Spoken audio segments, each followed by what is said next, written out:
The clock on the wall of the old manor house read 11:47 when Serafina heard the scream. It was not a loud scream. That was the worst part of it. A loud scream could belong to anything. A startled maid, a cat in the garden, a jar knocked off a shelf. This scream was thin and controlled, the kind that came from someone who had already decided that the world could not know how much pain they were in. Serafina had heard that kind of scream before. She had made it herself, once, a long time ago, when she fell from the stable roof and broke 2 fingers and told no one for 4 days. She set down the book she had been reading and did not move for a moment. The room around her was quiet. It was always quiet in this part of the house. The east wing had been given to Serafina because it was far from everything, far from the main hall, far from the receiving rooms where her mother entertained important guests, far from Lyra's rooms, which were large and warm and full of the sound of handmaidens laughing. Serafina's room had 1 window, a narrow bed, and a desk that smelled faintly of cedar. She had never once complained about any of it. She stood up and walked to her door. The hallway was dark. The torches along the far wall had been dimmed for the night, and the only real light came from the crack beneath her mother's chamber door at the very end of the hall. That door was never lit at this hour. Her mother, Lady Edith of Blackwell House, went to bed at 10 o'clock every single night of her life, and had done so for as long as Serafina could remember. Serafina walked toward the light. She did not knock. The door was already slightly open, pushed by someone in a hurry, who had not thought to close it properly behind them. She put her hand flat against the wood, and pushed it wider, and stood in the doorway, and saw her sister on the floor.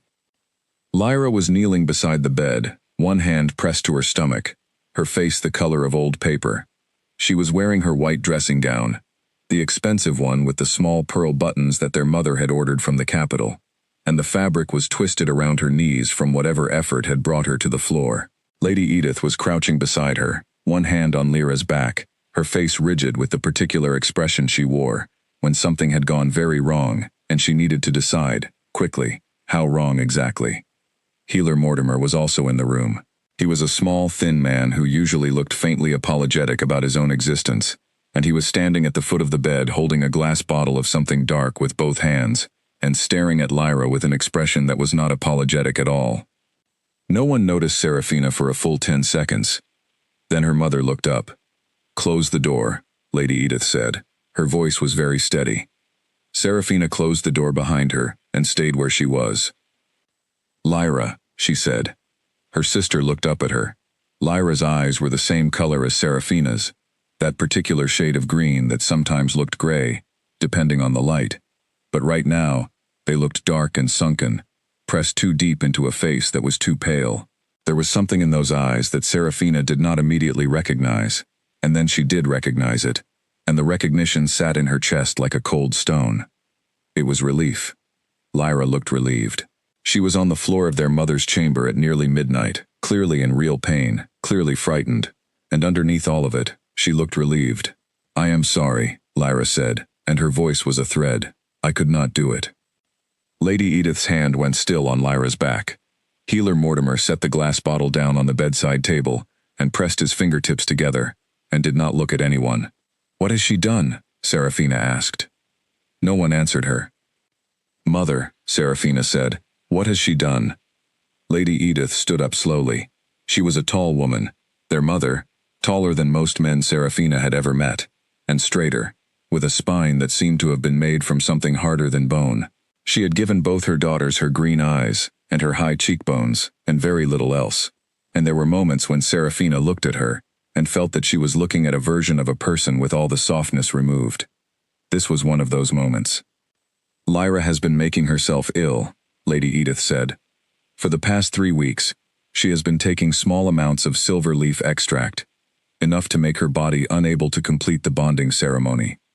The silence after those words was the loudest silence Serafina had ever stood inside. Silver leaf extract was a plant-based compound that interfered with the natural processes of a werewolf's inner wolf. In small doses, it caused sickness. In large doses, it could cause something much worse. But the specific thing it did, the thing that made it relevant to what her mother had just said, was that it disrupted the ability to complete a formal alpha bonding. A treaty bond, the kind that was going to happen, in 11 hours and 13 minutes, in the great hall of the Blackwell estate, in front of 200 witnesses, and one very specific, very important man, Alpha King Kalen Voss. Serafina looked at her sister. Lyra was still on the floor.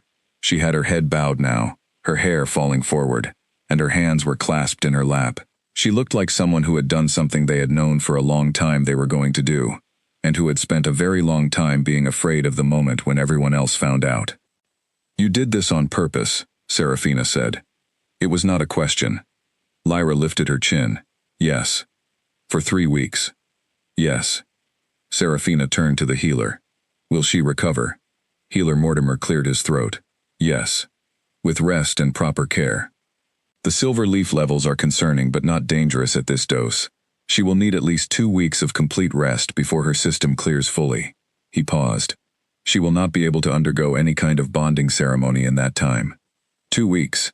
The treaty ceremony was in 11 hours. Serafina understood the shape of the problem before her mother said another word. She understood it the way you understand that a glass is about to fall before it actually leaves the table.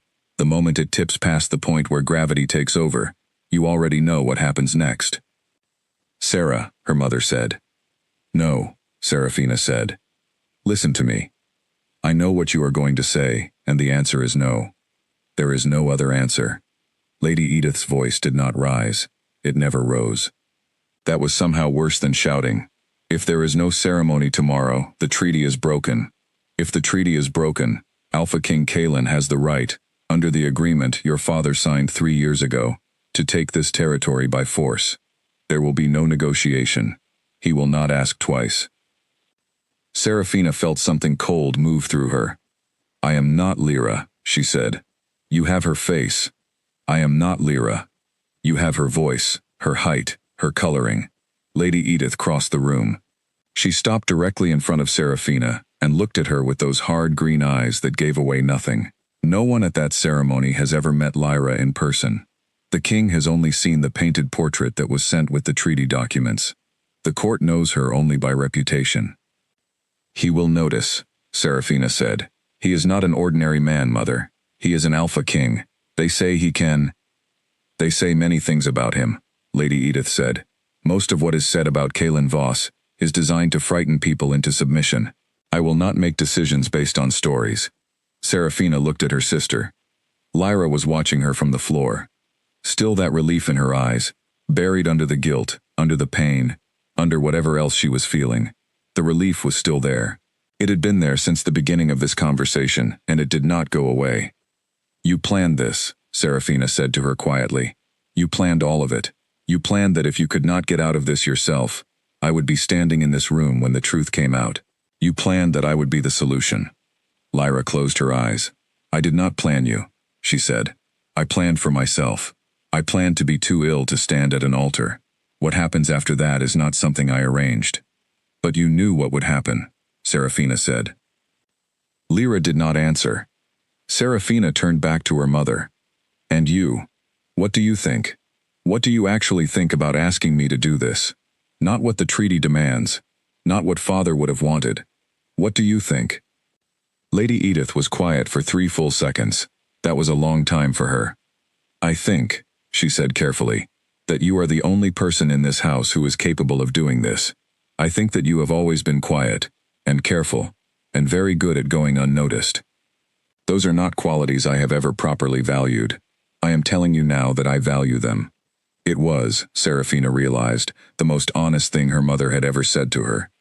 It was also a sentence constructed entirely to be useful, to be persuasive, to turn Serafina's lifelong invisibility into a tool. She stood there and looked at her hands. They were ordinary hands. She had always thought that. Not Lyra's hands, which were long-fingered and delicate and always perfectly groomed. Serafina's hands were slightly calloused from riding, and her left thumb had a small scar on the knuckle from a gardening accident 2 summers ago, and her nails were cut short because long nails got in the way. She stood there and looked at them for what felt like a long time. "What happens to me," she said, "after the ceremony, when he realizes? He may not realize. What happens if he does?" Lady Edith paused. "That depends on the kind of man he is." "That is not an answer." "No," her mother agreed. "It is not. Healer Mortimer had moved to the far side of the room and was studying the wall with tremendous concentration. Lyra had not moved from the floor. Serafina thought about the painted portrait of Alpha King Kalen Voss that hung in the study downstairs. Her father had received it with the treaty documents and had hung it in the study the day it arrived, and Serafina had stood in front of it for a while on the afternoon of the day he died, when she needed somewhere to be that was not the room where everyone was crying. The portrait showed a man with dark hair and very pale eyes, the kind of pale that could be gray or blue or something in between depending on the light. He was not smiling. He was not frowning.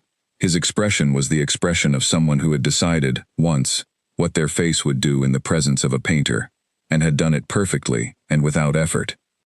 She had looked at that portrait and thought, that is a man who misses nothing. She was thinking about it now. I need to know, she said. Everything Lyra knows about him. Everything about court protocol. Everything about what is expected tomorrow. She paused. I need the rest of the night.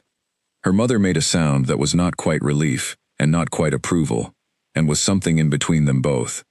You will have it, she said. Serafina looked at her sister one more time. Lyra was looking back at her. The relief was gone now, covered over by something else, something that might have been guilt, and might have been grief, and might have been both at once. Lyra's mouth opened and she began to form a word, something that was probably the word sorry, and Serafina turned away before it was finished. She walked out of her mother's room, and down the dark hallway, and back into her own small, quiet room in the east wing. She sat down on the edge of her narrow bed. She looked at the window. Outside, the estate was dark, and the sky was the deep, heavy blue that came just before dawn, began thinking about arriving. She sat there for a while without moving. Then she stood up, crossed to her desk, pulled out a sheet of paper, and began writing down everything she knew about being Lyra. It was a shorter list than it should have been, for two people who had shared a face for their entire lives. She wrote until the candle burned low. At 2 in the morning, the door opened, and Lyra's chief handmaiden, a woman named Clara who was somewhere in her 50s and had sharp brown eyes and a mouth like a straight line, walked in and sat down across from her at the desk without being invited. Clara looked at the list. She looked at Serafina. You hold your shoulders wrong, Clara said. Lyra carries hers back and down. You carry yours forward and in. It reads as nervous. I am nervous, Serafina said. You cannot be nervous tomorrow, Clara said, so let's fix the shoulders first. She had been Lyra's handmaiden for 12 years. She had dressed Lyra for every formal occasion, had coached her through every court appearance, had memorized every small particular thing that made Lyra look like Lyra, rather than simply a girl with her face. She knew what Lyra ate for breakfast. She knew which side Lyra parted her hair. She knew the exact number of seconds Lyra held eye contact with a person before she looked away. Clara knew all of this, and she sat in Serafina's room for the next 4 hours and transferred as much of it as she possibly could into the person sitting across from her, with the focused and merciless efficiency of someone who understood that lives depended on it. At some point around 3 in the morning, Serafina said, Do you think I can do this? Clara was quiet for a moment. Then she said, I think Lyra could not do it. I think that counts for something. That is not the same as thinking I can. No, Clara agreed. It is not. They kept working. By 4 in the morning, Serafina could walk across the room with her shoulders exactly right. She could laugh the way Lyra laughed. 3 notes, starting low, ending on a sound that was almost a question. She could hold her hands the way Lyra held them, clasped loosely in front of her, the right thumb resting lightly on the left wrist. She had memorized the names of the 7 most senior members of the Voss court who would be present at the ceremony, along with one specific personal detail about each of them that Lyra had been briefed on months ago. At 4:45, Clara left to prepare the dress. Serafina sat alone for the first time since the night had started. The room was grayer now, not dawn yet, but the absence of true dark, the color of the sky when it is deciding. She could hear birds beginning, distantly, outside the window, the early ones, the ones that always started before they were supposed to. She thought about the portrait again, those pale eyes that gave away nothing. She thought about the word her mother had used, capable. She thought about what it meant that the only useful thing she had ever been, in this house, in this family, was the fact that she had the same face as someone more important. She sat with that for a while. Then she got up, crossed to the wash basin, and splashed cold water on her face, and looked at herself in the small mirror above it. Green eyes, high cheekbones, ordinary hands, a face that was exactly the same as her sister's, and had somehow always managed to be less.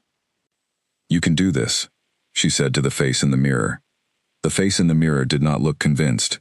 She said it again anyway. The white dress was heavier than Serafina expected.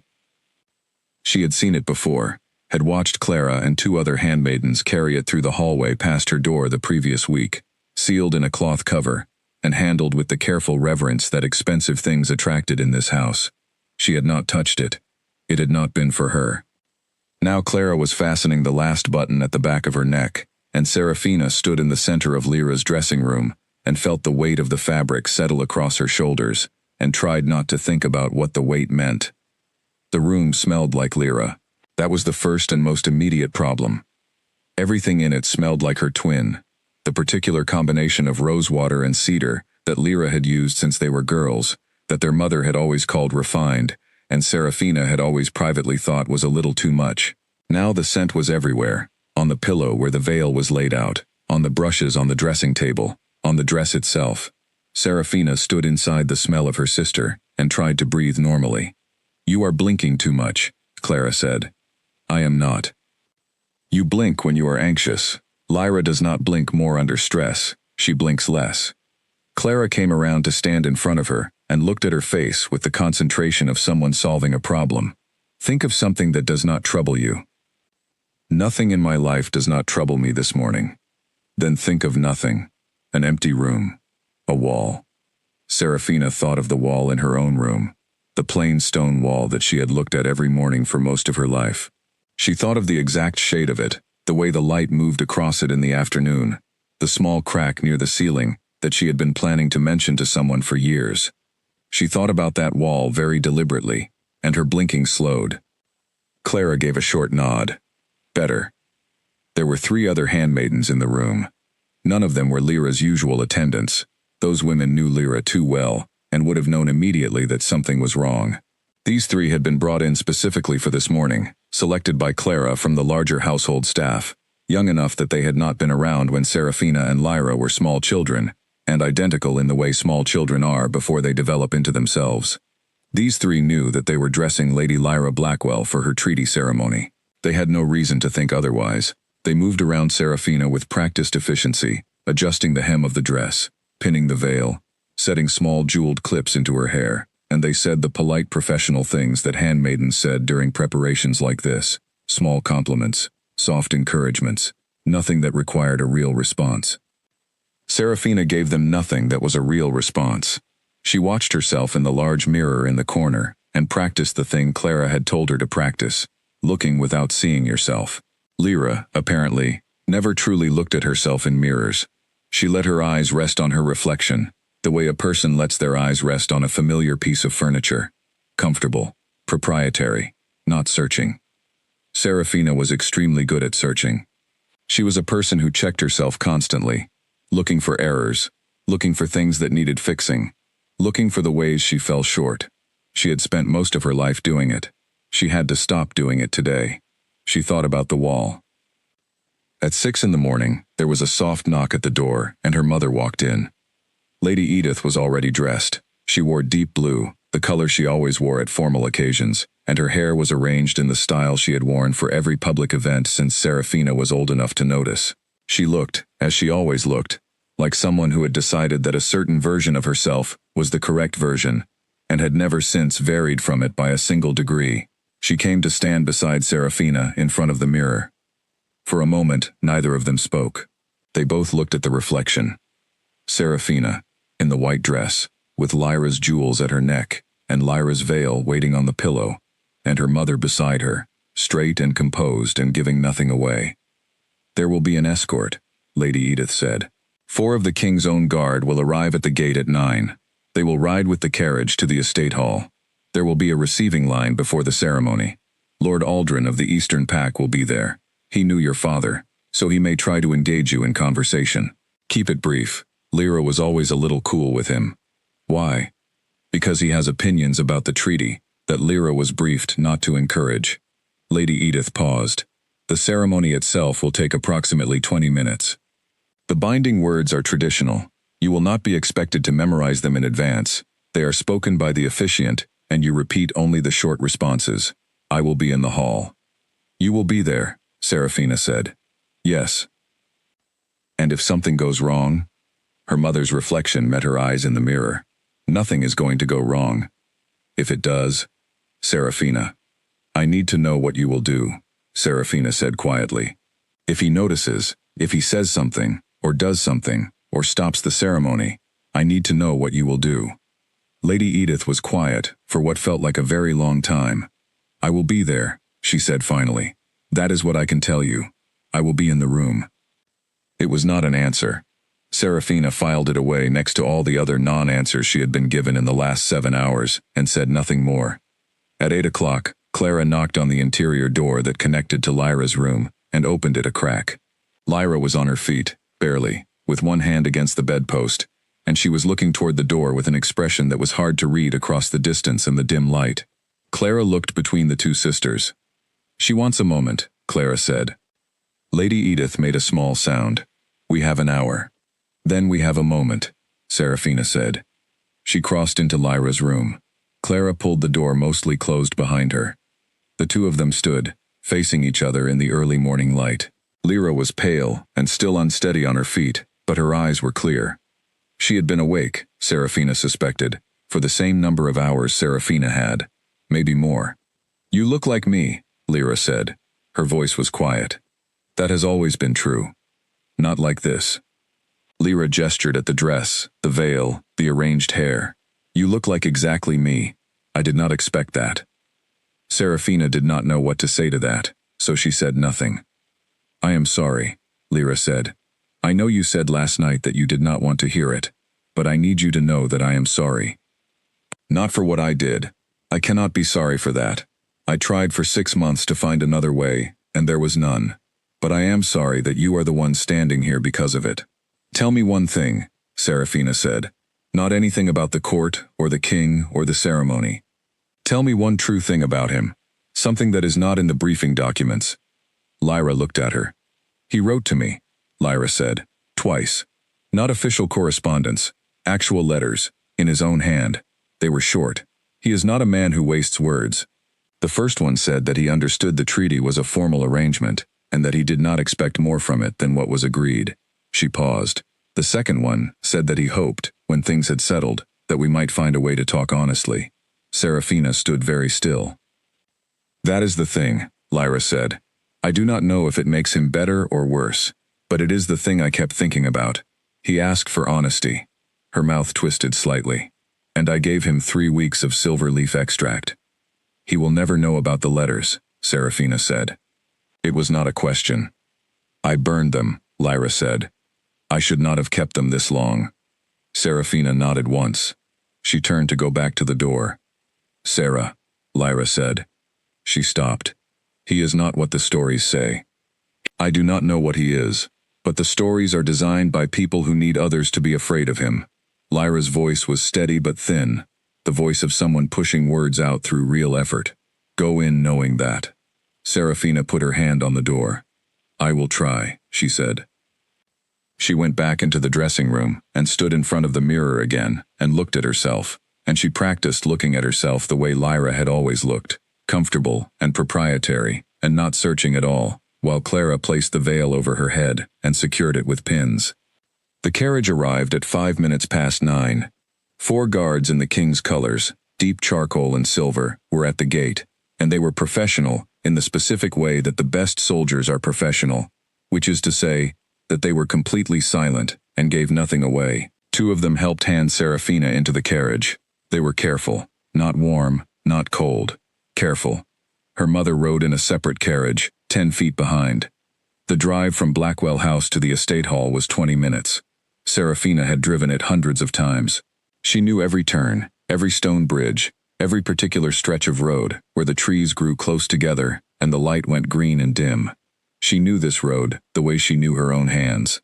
She looked at it out the carriage window and tried to memorize it in a different way, as something that was leading away from everything familiar and not coming back. The estate hall was visible from half a mile out, built on the top of a low rise, with the morning sun hitting it directly, so that the pale stone of its upper walls was almost white. There were banners, not Blackwell colors, the king's colors, charcoal and silver, hung from the highest points of the building and moved in the morning wind. There were carriages already lined up along the approach road, and people in formal clothes standing in clusters near the main steps, and guards everywhere. Many guards. Serafina had known, in an abstract way, that this ceremony would be attended by people of significance. The treaty was politically important. The king's presence at a formal bonding was a serious thing. She had known all of this from the briefing documents and her mother's explanations, and Clara's late-night instruction. She had not known, somehow, what 200 people looking at you felt like, until the carriage came to a stop at the foot of the steps, and a footman opened the door and held out his hand, and she put her foot out and stood up, and the crowd turned toward her. They were not looking at her. They were looking at Lyra Blackwell, the daughter of the Blackwell Treaty House, who was about to become queen. It felt the same. Serafina walked up the steps. She kept her shoulders back and down. She kept her blink rate low. She held her hands clasped in front of her, right thumb resting lightly on the left wrist. She looked at the faces that turned toward her, and she nodded at the right moments, and she smiled at the right moments, and the smile was Lyra's smile, 3 degrees wider on the right side than the left, lips together, more warmth in the eyes than in the mouth. Clara had shown her in a mirror. She had practiced it 40 times. Lord Aldrin was in the receiving line, a wide man with a large gray beard and a formal jacket that was slightly too small for him. He bowed to her and said something about the honor of the day and his deep respect for the Blackwell family, and she replied in exactly the cool, polite, brief way that Lyra was supposed to reply to him, and he accepted it with a small nod and moved on. She was doing it. She was actually doing it. The interior of the hall was full of candlelight even in the morning, hundreds of candles in the great iron holders that lined the walls, and the space smelled of warm wax and fresh flowers, and the particular smell of many people gathered in a formal space. The aisle was long. The gathered witnesses stood on either side of it, turned to face her. And at the end of the aisle, in the place where the officiant stood and where the binding stone rested on its ceremonial cloth, there was a man. She had not been able to see him from the steps. She had been too busy managing the receiving line, the faces, the practiced smile. Now she looked down the full length of the aisle, and she saw him for the first time, and the portrait downstairs in the study, which she had thought was a reasonably accurate representation of a real person, turned out to have been significantly wrong. The portrait had gotten the dark hair right. It had gotten the pale eyes right. It had not gotten the quality of his stillness, which was not the stillness of a man waiting, but the stillness of a man watching. He was not performing patience. He was not fidgeting and controlling it. He was genuinely, entirely still, standing at the end of the aisle in formal charcoal and silver, his hands at his sides, his eyes at the end of the room, his eyes at her. She was not close enough yet to see the exact color of them. She was close enough to know that they were on her face, and had been on her face from the moment she appeared at the top of the aisle, not wandering, not moving across the crowd, on her. She took the first step onto the aisle. He did not look away. She took the second step, and the third, and she was counting her steps without meaning to, because her mind needed something to do that was not thinking about the fact that this man was looking at her, with the quiet total attention of someone reading a language they knew extremely well, and she was a sentence in that language, and she did not know whether she was correct. 12 steps, 20, 30. She thought about her mother's voice. She thought about Clara's voice. She thought about Lyra saying, "He asked for honesty." She thought about the wall in her room. She kept walking. At 40 steps, she was close enough to see his eyes. They were gray. Not blue-gray or green-gray. Just gray. Very pale. The color of early winter sky. And they were extremely, precisely focused on her face, in a way that she was beginning to understand was not ceremony, and was not courtesy.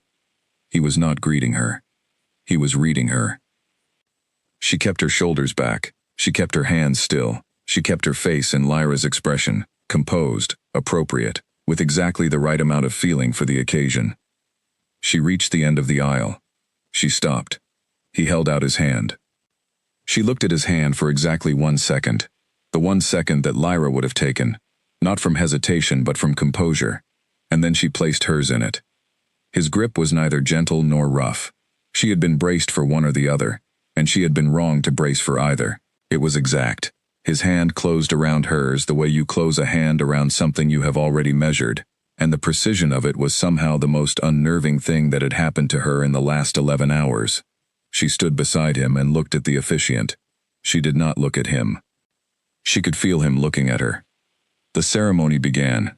The officiant's name was Elder Haddon, and he had been conducting bonding ceremonies for 40 years, and the sound of his voice was the kind of sound that large, formal rooms were built around, deep and carrying and perfectly measured. He began with the traditional invocation of Pack heritage, which Serafina had memorized from the ceremony script her mother had pressed into her hands at 5 in the morning. She did not need the memory, because Elder Haddon spoke the words and all she needed to do was stand still and listen and respond at the marked points. But her mind ran the script alongside his words anyway, checking, verifying, making sure she was ready for each response when it came. She was doing this. She was actually doing this.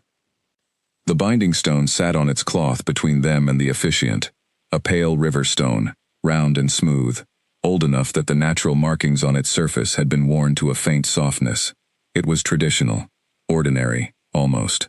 In another life, she might have picked it up from a riverbank without thinking.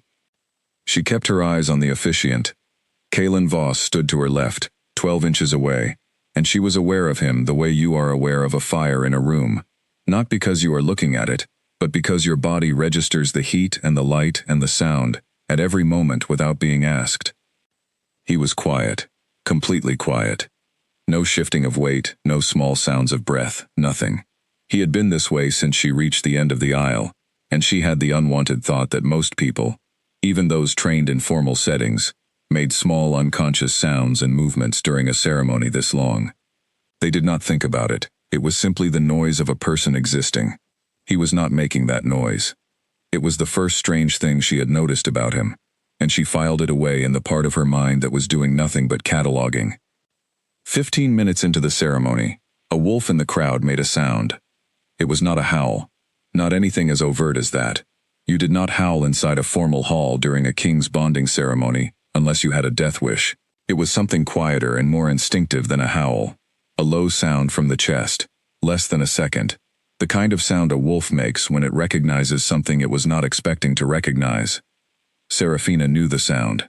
She had heard it before, once, at the edge of the eastern woods behind Blackwell House, when a young wolf from the border pack had been moving through their territory and had crossed her scent line by accident. He had made that sound. Then he had gone very still. Then he had left quickly in the opposite direction. It meant recognition. She did not know what it meant that someone in the hall had made it now, directed at her, during the ceremony. She had no way to think about it clearly, because the sound had hit her nervous system before her brain caught up, and her body did the thing it did when she was startled. Her eyes went left instead of staying on the officiant. Left, toward the crowd, not toward Kalen. Lyra would never have looked left. Lyra would have understood the protocol. You do not look toward disturbances during a formal ceremony. You hold the center. You hold your composure. Whatever is happening around you, the ceremony is the thing that is happening. Serafina looked left, and she stayed there for 3 full seconds before she caught herself and brought her eyes back to Elder Haddon. 3 seconds. She did not look at Kalen. She did not have to. She had been aware of him as a constant presence to her left for 15 minutes, and in the moment her eyes broke left, that presence changed. She could not have explained how she knew this. She simply knew it. The quality of the attention on her from that direction became something different. Not lesser, not greater, but different in kind, more focused, more specific, a thinking kind. She held herself very still, and breathed very steadily, and looked at Elder Haddon, and waited for the first response. When it came, she gave it in Lyra's voice, in Lyra's register, at Lyra's pace. She had practiced it 40 times. The words came out right. She did not look left again. After the ceremony, there was a formal processional out of the hall, and Serafina walked beside Kalen through the crowd of standing witnesses, and people bowed and nodded and said things that were kind and formal and appropriate, and she received it the way Lyra would receive it, with composed gratitude, with the right small gestures of acknowledgement, with Lyra's smile placed correctly on her face. Her new husband said very little. He accepted the congratulations of his people with the same quality of stillness he had carried through the ceremony, steady, composed, giving nothing away and taking nothing in that you could see. He touched his hand to shoulders and arms in the traditional way. He spoke briefly when spoken to. He did not perform warmth, but he was not cold either. He was present in the room in the way that large, unmovable things are present, without effort, without declaration. Serafina watched him from the corner of her eye and thought about the way he had held her hand, exact, like something measured. The receiving room after the ceremony was smaller, private, family and senior court only. Her mother was there. Lord Aldrin was there, along with 6 other nobles whose names Serafina had memorized from the briefing list. 3 of Kaelin's senior advisors, she knew their names and their roles, and the one personal detail about each she had been given, were present, and they moved through the room with the particular ease of people who were always in rooms exactly like this one. An older woman with silver hair and very dark eyes crossed the room to Serafina almost immediately. The name came up from memory. Lady Orla. Senior advisor. Household. Has known the king since he was a boy. Does not like people she does not know. Lady Orla stopped in front of her and looked at her with the dark eyes for exactly as long as she wanted to, and Serafina stood quietly and let herself be looked at, because Lyra was not a woman who became uncomfortable under inspection, and Serafina was going to be Lyra for as long as she needed to be. Lady Blackwell, Lady Orla said, not warmly, not coldly. A statement. Lady Orla, Serafina said, and she made it slightly formal and slightly warm, the way Lyra would address someone important she was meeting for the first time. You look younger than your portrait, Lady Orla said. Serafina had been briefed on this. It was a known thing, that formal portraits tended to add age through the formality of the expression. She gave the answer Clara had rehearsed her on, a light, graceful acknowledgement that the portrait was painted on a formal occasion, and that she generally looked less formal in person. Lady Orla did not look convinced, but she nodded and moved on. Serafina breathed. Kaelin appeared at her side. He had a way of arriving in her peripheral vision without a sound, which she suspected was going to become something she thought about more than she wanted to. He held a cup of something warm and offered it to her without preamble, and she took it because Lyra would take it, and he stood beside her for a moment, looking at the room. Lady Orla, he said quietly, not looking at Serafina, looking at the older woman who was now at the far end of the room in conversation with Lord Aldrin, is the most observant person in this room, more observant than me, though she would not say so. Serafina did not know how to respond to that, so she said nothing. She will form an opinion of you by the end of this evening, he continued. Whatever that opinion is, it will be the one that follows you in court. Not my opinion, hers. He paused. I thought you should know that. Serafina looked at the side of his face. Thank you, she said. Lyra's voice. Lyra's register. Warm but composed. Gracious but not gushing. He turned and looked at her. His eyes were very direct. She had known they would be. She had been bracing for it since the moment she first saw him at the end of the aisle, but the directness of them was still something her body reacted to before her mind could organize a response. It was not an uncomfortable directness. It was not aggressive or threatening.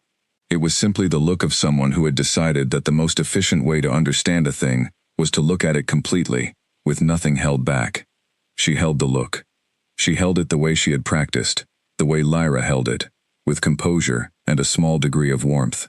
3 seconds. Lyra always broke contact at 3 seconds. He was the one who looked away first. Back to the room, back to the general space. His expression had not changed.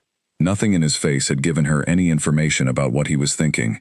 The evening continued. Serafina moved through it with the focused intensity of someone running a very long race, who knows that the most dangerous moment is not the beginning or the end, but the middle, where the mind starts to wander and the body starts to compensate for exhaustion in ways that are slightly wrong. She ate what she was supposed to eat, drank what she was supposed to drink in the quantities that were appropriate for the occasion. She spoke with 6 of the 7 senior court members on her list, and found moments, natural moments, to deploy the personal details she had memorized, not obtrusively, Not like a woman reciting a list, but worked into conversation, the way someone works in a relevant piece of information they happen to remember. She made two small errors. The first was using the wrong name for one of Kaylin's senior advisors. She caught it immediately and recovered, turning it into a question rather than a statement, which was smooth enough that the advisor did not seem to notice. The second was worse. Near the end of the evening, a woman came to speak to her, not one of the people on the briefing list, someone Serafina had not prepared for.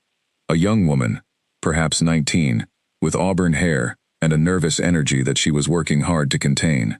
She came to Serafina with a careful smile and said, "I am so glad you have finally come. You are exactly as Lyra described." Serafina's heart did something violent. "As I described," she said carefully. "In her letters. We have been corresponding since the betrothal was announced. I am Nora Vane. My family is on the eastern border. Lyra wrote to me about the preparation, the planning.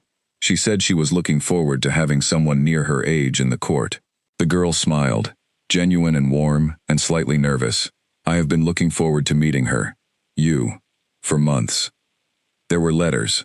Lyra had a correspondence with a girl named Nora Vane that no one had mentioned, not in the briefing documents.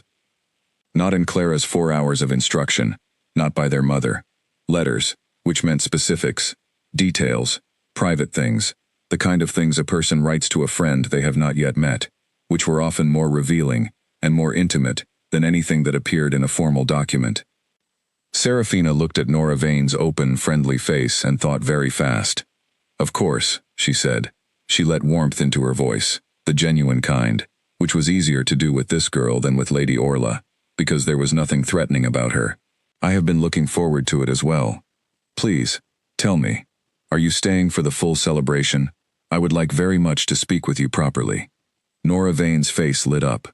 "Yes, I am here for the week." A week. A week of conversations with a girl who had been corresponding with Lyra for months, and who would know things that Serafina did not know, would reference things that Serafina had not been briefed on, would expect a level of personal knowledge and familiarity that was going to be very difficult to fake. "I am glad," Serafina said, and she meant it in a different way than Nora understood. She was glad, because a girl who wanted to be her friend was less dangerous than a woman like Lady Orla, who wanted to evaluate her. She made a note of the name. She made a note that she needed to write to Lyra tonight and get as much of that correspondence as Lyra could remember. She moved through the rest of the evening. At some point late in the night, she found herself standing near the tall windows at the back of the room, looking out at the dark grounds, and she became aware that Kaylin was approaching from her left. He stopped beside her, and also looked out the window for a moment. "How are you holding up?" he said. The question was so ordinary that it caught her off guard. She turned to look at him, and the candlelight was low here, near the windows, and the planes of his face were different in it than they were in full light. "Very well," she said. Lyra's voice, Lyra's composure. He looked at her. "You don't have to say that," he said. She didn't know what to do with that, so she looked back at the window. "It has been a long day," she said. It was neither performance nor truth. It was simply accurate.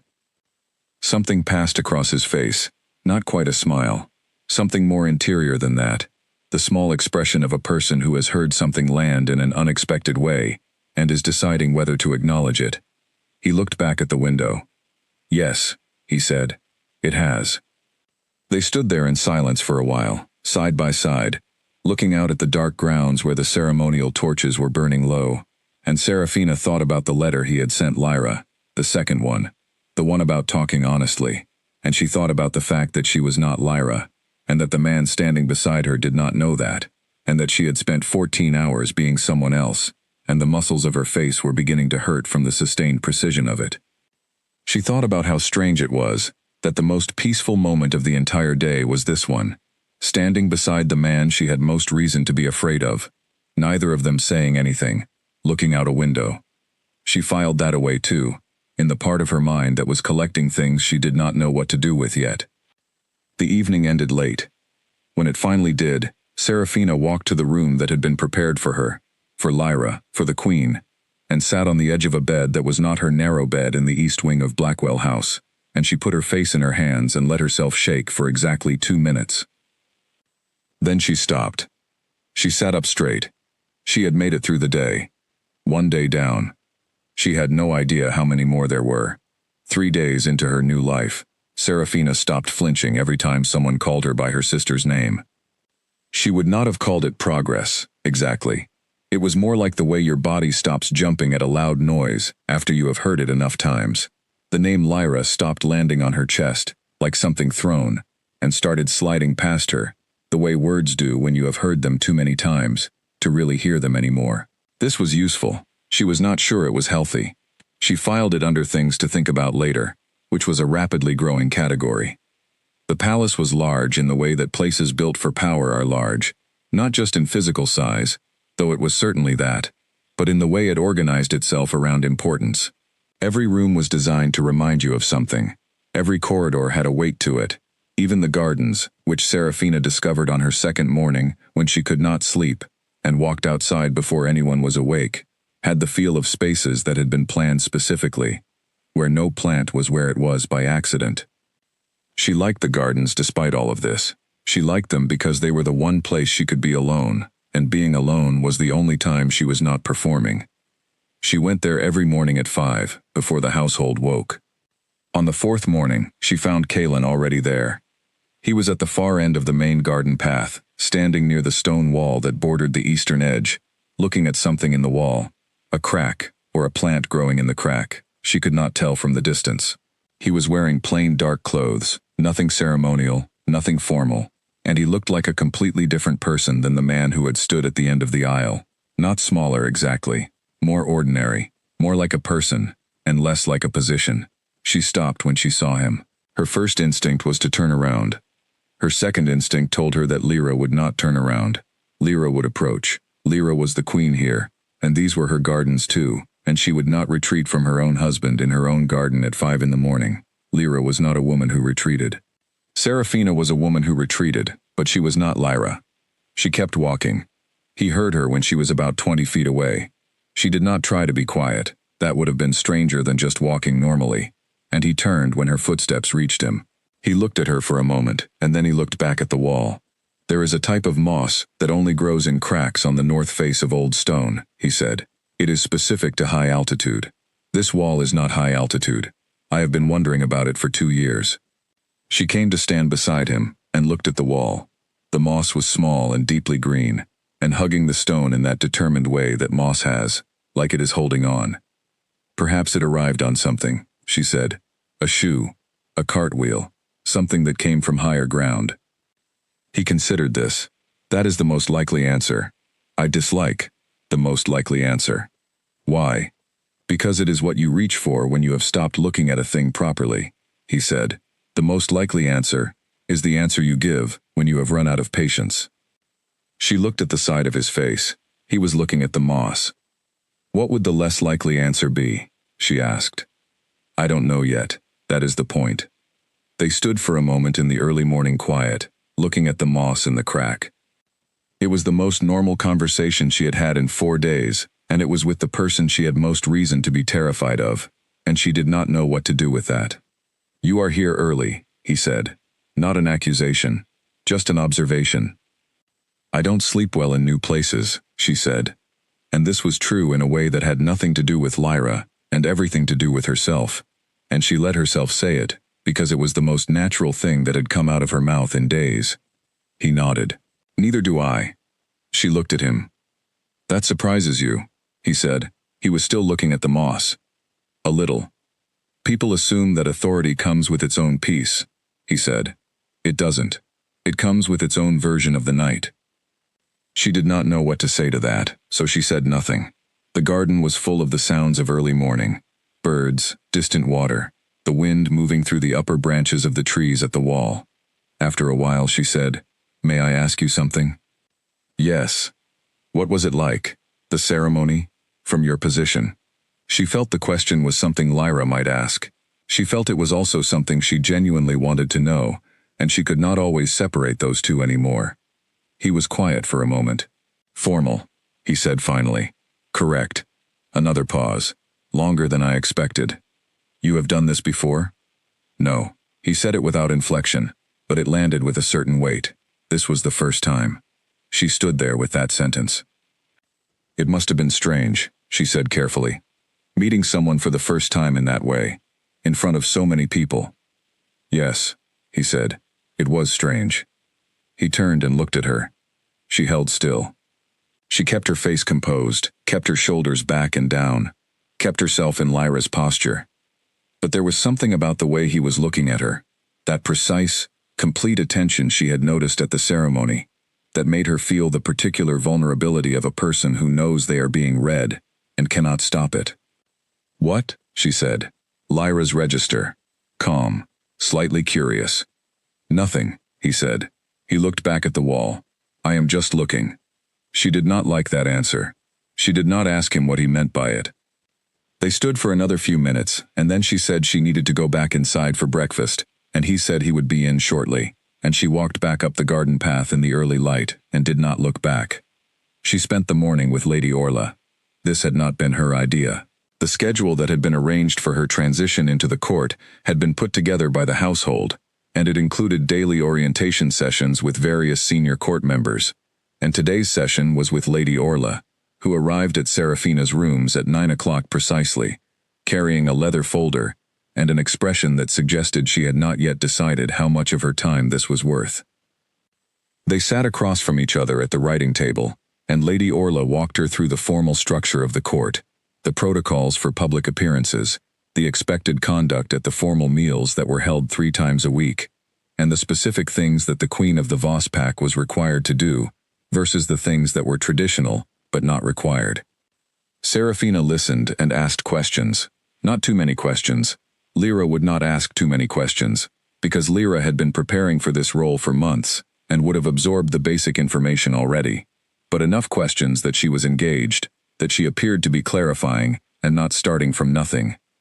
She got through the first hour cleanly. Then Lady Orla set her folder down and said, without preamble, "You are not what I expected." Serafina waited. "The reports that came ahead of you were thorough.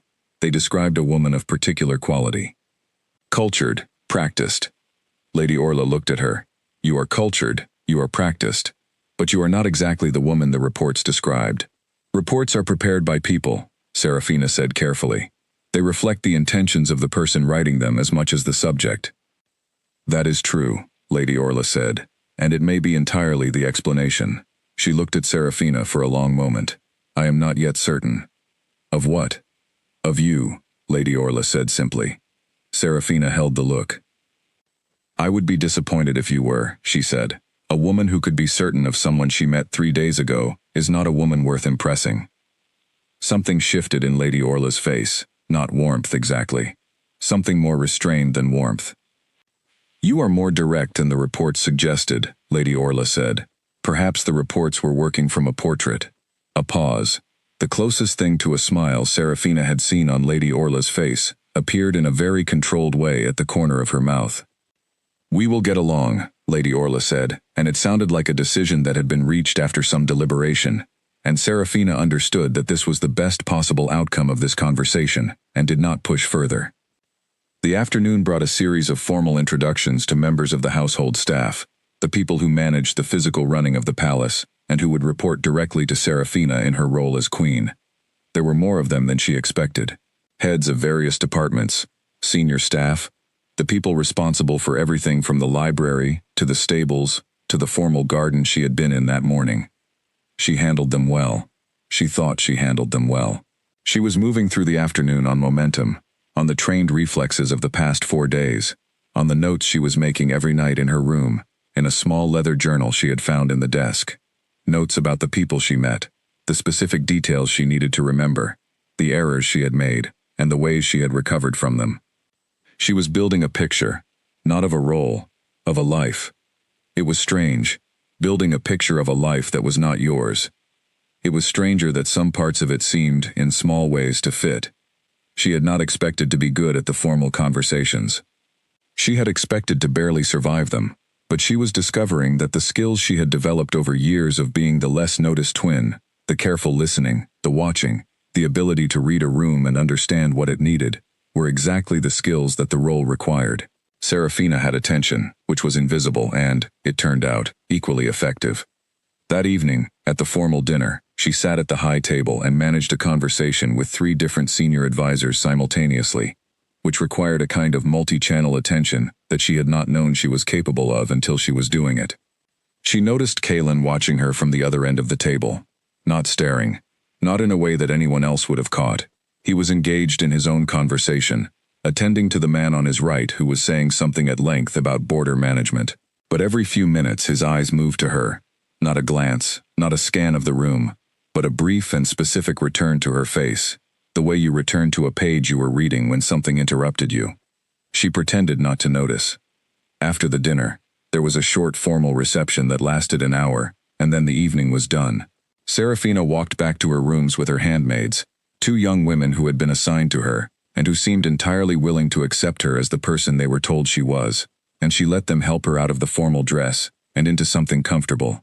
And then she sat at the writing desk and opened the leather journal. She wrote for a long time. She wrote about Lady Orla and what she needed to remember. She wrote about Nora Vane and the conversation she would need to navigate very carefully this week. She wrote about the dinner and the advisors and the specific things each of them seemed to care about most. Then she stopped. She looked at the page. She wrote, "He watched me tonight. I cannot tell if it means anything." She crossed that out. She wrote, "I cannot keep writing in this journal. If anyone finds it, everything ends." She did not cross that out. She sat there for a while, looking at what she had written. Then she closed the journal and put it at the very back of the deepest drawer in the desk and covered it with a stack of blank correspondence paper, and she told herself she would not write in it again, and she knew she was lying. She went to bed. She did not sleep well. At 5 o'clock she got up and went to the garden. He was not there. She stood at the stone wall and looked at the moss in the crack, and she thought about what he had said, that the most likely answer is what you reach for when you have stopped looking at a thing properly. She looked at the moss for a long time, trying to see it the way he had been looking at it, with patience, without the imposition of an answer. She did not come to any conclusions about the moss. She came to one conclusion about herself, which was that she had been so focused on performing a person that she had not noticed the performance getting easier, and she was not sure whether that was a good thing or a very bad one. 2 weeks in, Nora Vane asked her about the letters. Serafina had been expecting it. She had been preparing for it, carefully, in the margins of every other preparation she was doing, building a mental library of the kinds of things Lyra might have written to a girl she had never met, but liked the idea of knowing. She had managed to get one message to Lyra through Clara, who was still at Blackwell House under the pretense of attending to family business, and Lyra had sent back 3 pages of handwritten notes covering the correspondence as well as she could remember it. But Lyra's memory was imperfect, and 3 pages were not enough to cover months of letters, and Nora brought up the letters over afternoon tea, in the small sitting room near the library, with the specific easy familiarity of someone who assumed you shared the same memory of a thing she shared. "You remember when you wrote to me about the thunder?" Nora said. She was curled in the chair across from Serafina, holding her cup in both hands, in the unconsciously comfortable posture of someone who had decided to be friends with you, and had already relaxed into it. "I still think about that letter. You described it so well. I felt like I was standing in the same storm." Serafina's mind moved quickly through the 3 pages. Nothing about thunder. Nothing about a storm. She set her cup down. "That letter," she said carefully, "feels like a lifetime ago." "Only 4 months," Nora said, laughing. "Everything before last week feels like a lifetime ago," Serafina said, and she made it sound like the honest admission of a woman newly arrived in a new life, which it was, though not quite in the way Nora understood. "I am still finding my feet. Some days I am not sure I am the same person I was before all this." Nora's face changed. The easy warmth softened into something more careful. "Is it very hard?" "Parts of it," Serafina said. This was true. "I was worried about you," Nora said. "After the ceremony, you seemed, I don't know, not quite yourself." She paused. "I know that sounds strange given that I only just met you in person, but I felt like I knew you, from the letters. And the person I met at the ceremony was slightly different from the person I felt like I knew." Serafina looked at her. Of course this perceptive, warm girl who had been corresponding with Lyra for months, and had formed a genuine picture of who she was. Of course she had noticed something. She had noticed on the day of the ceremony, and she had been sitting with the small difference ever since, not naming it, not knowing what to do with it, bringing it out now carefully, in the privacy of an afternoon tea. I was terrified, Serafina said. It came out before she could engineer it into something more Lyra-shaped. On the day of the ceremony, I was more terrified than I had ever been in my life, and I was trying not to show it, and the trying takes something out of you, the you that is underneath the trying. Nora looked at her for a long moment. I understand that, she said quietly. I think that makes perfect sense. Serafina breathed. You should not have to try so hard, Nora said. Not all the time. Not with me. Serafina looked at her hands. Nora was 19, and kind, and genuinely wanted to be her friend, and the specificity of the gift being offered, a friendship with someone who was not evaluating her, not watching for errors, not waiting for her to be wrong, was something Serafina had not anticipated and did not quite know how to receive. Thank you, she said, and then, because the afternoon felt safe in a way that almost nothing else had felt in the past 2 weeks, she added, I will try to remember that. Nora smiled. Good. They moved on to other things. Later, after the tea was finished and Nora had gone, Serafina sat for a while in the empty sitting room and thought about the difference between a lie and a version of the truth. Almost everything she had said to Nora that afternoon was true. She was terrified. She had been performing. Parts of it were very hard. She was finding her feet. She was not the same person she was before all of this. All of it was true. None of it was accurate. This was becoming the pattern of her days, a life that was built of true things that did not add up to the truth. She was still sitting there when Kalen came through the door. He stopped when he saw her. The sitting room was near the library, which he used, and she suspected he had not expected anyone to be in here at this hour. Sorry, he said. I didn't know anyone was here.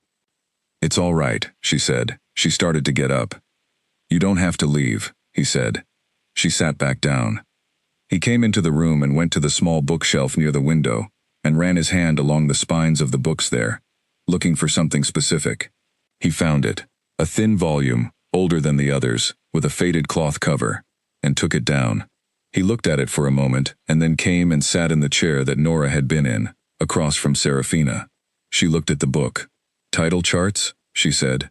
The title was just visible on the worn cover. From 40 years ago, he said. The patterns of the coastal tides near the eastern border have shifted. I want to know by how much. Do you spend a great deal of time looking at records of things that changed? He looked at her. A small thing moved across his face. Yes, I suppose I do. Why? Because the point at which a thing changed, he said, is usually the point at which something else was happening that nobody noticed. The change is visible in hindsight. Whatever caused the change is usually invisible unless you go looking. She looked at him. That is very specific thinking for a man reading 40-year-old title charts. Yes, he said simply. She thought about the moss in the wall crack. She thought about him standing at the end of the aisle, with those pale gray eyes on her, from the first moment she appeared. She thought, he does not do anything without a reason. She thought, I should be more careful. She thought, I have been careful for 2 weeks, and it is exhausting, and I am sitting in a room with a man who reads title charts to understand invisible changes, and I do not know what to do with any of this. She said, I met a wolf named Porter today. In the stables. He has been with the household for 20 years, he said. The shift was deliberate. She needed them to be talking about something else. Porter, Kalen said. He settled back slightly in the chair. He came with the estate when my family acquired it. He is the best judge of horse character I have ever met. He told me something interesting, Serafina said. He said he can tell whether a horse and a rider are suited to each other in the first 30 seconds, not from watching them ride together, just from standing beside them. He told me the same thing, Kalen said. I believe him. How can you tell something like that in 30 seconds? Attention, Kalen said. The way two things pay attention to each other. Some pairs are working against each other even when they appear to be cooperating. Other pairs are working together, even when they appear to be in conflict. It is visible if you know what you are looking at. She was not sure they were talking about horses anymore. She was fairly sure they were not talking about horses. She looked at him. He was looking at the title chart book. His hands were on the cover. He had not opened it yet. "May I ask you something?" he said. "Yes," she said. Lyra's tone, composed. "How do you find it, the court? Truly?" She thought about this. She thought about what Lyra would say. She thought about what she herself would say.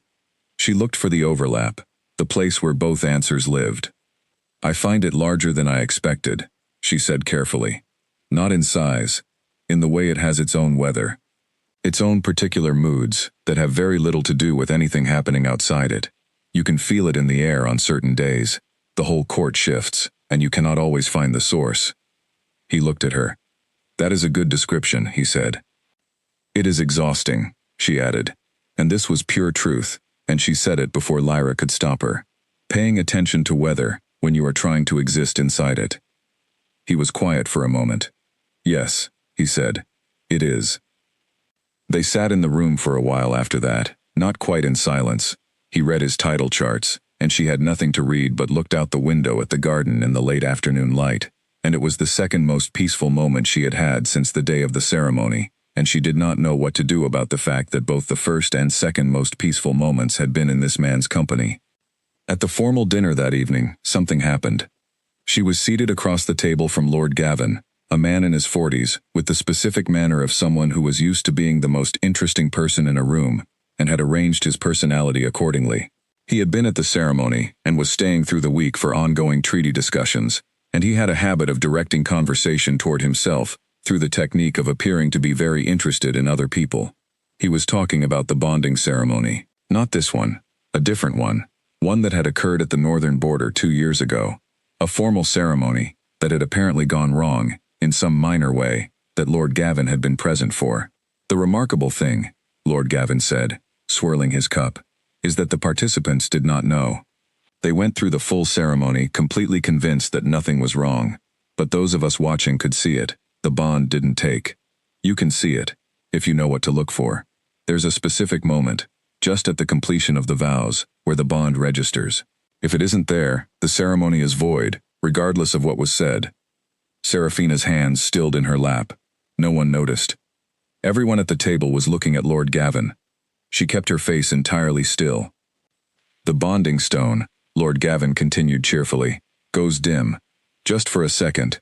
If the bond between the two parties is not genuine, the stone doesn't activate properly. Remarkable piece of old tradition. It has never been wrong."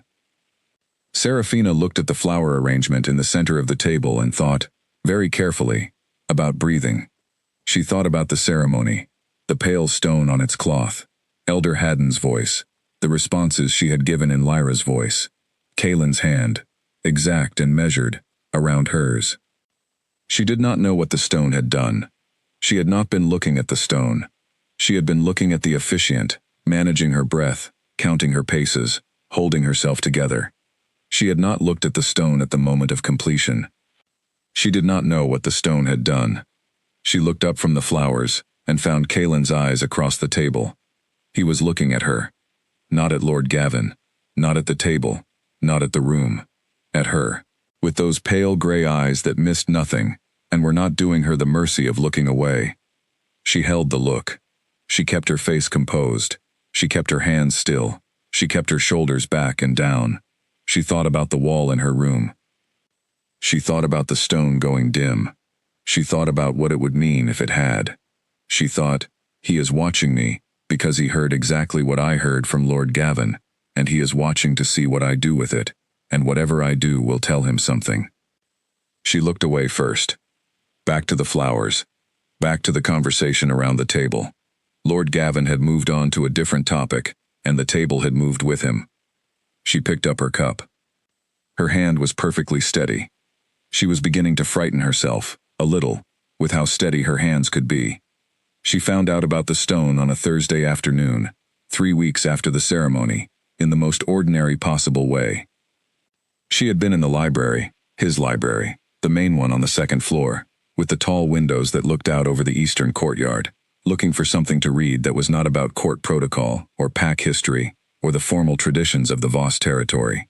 She had wanted something ordinary, a novel, a collection of stories, anything that had nothing to do with the life she was living. She found instead, on the lower shelf in the back corner, a thin bound volume titled Binding Traditions and Their Material Expression, which was the kind of academic title that guaranteed no one had read it in 30 years, and she had pulled it down and opened it to the section on ceremonial stones almost without deciding to. The book was careful and dry, and written by someone who clearly cared very much about the subject, and understood that no one else did. It was thorough. It covered the history of the binding stone tradition, the materials used across different pacts and territories, the variations in ceremony that had developed over generations, and the specific behaviors of the stones under different conditions. She found the relevant passage on page 47. The activation of a bonding stone during a formal ceremony indicates successful establishment of an alpha bond between the participating parties. The stone warms to the touch and brightens visibly for a period of between 5 and 15 seconds, a phenomenon that has been documented across traditions and territories. Notably, the stone's response is to the combined energy of both parties, and cannot be induced by either party alone. She read this. She read it again. Then she read the next paragraph. In cases where one or both parties are not in a state to form a genuine bond, due to interference, incompatibility, or misrepresentation, the stone fails to activate. It remains at ambient temperature and does not brighten. This failure is visible to any observer present. In documented historical cases, a stone that failed to activate has consistently indicated a deficiency in the genuine conditions required for bonding, regardless of the words spoken or the external performance of the ceremony. She closed the book. She sat for a very long time in the chair in the corner of the library, with the book on her knees and the light from the eastern courtyard coming through the windows. The stone had either activated or it had not. She had not been looking at it. She had been managing herself, managing Lyra, managing the performance. She had not looked at the stone. She needed to know. She thought about who she could ask. The list was almost completely empty. Clara was the only person who might know, but Clara had been watching the ceremony from a position near the back of the hall, and she might not have been able to see the stone clearly from there. The handmaidens who had been present were not people she could ask without raising questions. Lady Orla had been in the hall, but asking Lady Orla was not an option, for reasons that did not require a great deal of analysis. Elder Haddon was still at the estate. He would be here until the end of the formal celebration week, which still had 2 days to run. She put the book back on the shelf. She stood in the library for another minute, looking at the spine of the book, as if looking at it would change what she had read inside it. Then she went to find Elder Haddon. He was in the small chapel near the east wing of the palace, doing what clerics did when they were left alone in chapels, sitting in a chair near the window, reading something that was probably very old, looking at peace with himself in a way that made Seraphina briefly and irrationally jealous. He stood when she entered. "My lady," he said, the formal address that everyone used now. She had almost stopped flinching at it. "Please sit," she said. "I won't keep you long." He sat back down. She took the chair across from him, the way she had sat across from Lady Orla, the way she was always sitting across from people now, and evaluating them, and being evaluated in return. "The binding stone," she said. She kept her voice steady. "During the ceremony, I was focused on the responses. I was not watching the stone at the moment of completion. I would like to know what happened." Elder Haddon looked at her. She could not read what was happening behind his eyes. He was an old man, with a great deal of practice at keeping his face neutral, and he looked at her for a long moment without giving her anything. "The stone," he said carefully, "activated." She was very still. "You are certain," she said. "I have been conducting bonding ceremonies for 40 years, he said. "I have conducted exactly 4, in which the stone did not activate. I know the difference." She looked at him. "How?" she said. "How did it activate?" "The tradition holds that both parties must be. There must be a genuine—" "Yes," Elder Haddon said quietly. "Then how?" He was looking at her with something in his expression that was not pity, and was not judgment, and was something else, something very gentle, and very serious at the same time. "My lady," he said, "what I observe at a ceremony is what I observe. What it means is something I have learned, over 40 years, not to explain." He paused. "The stone activated. It was visible to everyone in the hall. That is what I can tell you." She sat back in the chair. The stone had activated. She had stood beside a man whose face she had memorized from a portrait, and whose hand had felt exact and measured around hers, and she had spoken responses in her sister's voice, and the ancient stone that was supposed to only respond to genuine conditions had activated. She did not know what to do with that. "Thank you," she said. Her voice was steady. She got up and left before she was no longer steady. She went to the garden. It was an overcast day, the sky the same color as the stone walls, and the garden in this light looked grayer and more real than it did in sunshine, less ornamental, more like an actual outdoor space where things grew, because conditions allowed it, rather than because someone had arranged them. She stood at the stone wall. The moss was still there. She looked at it for a long time. He found her there.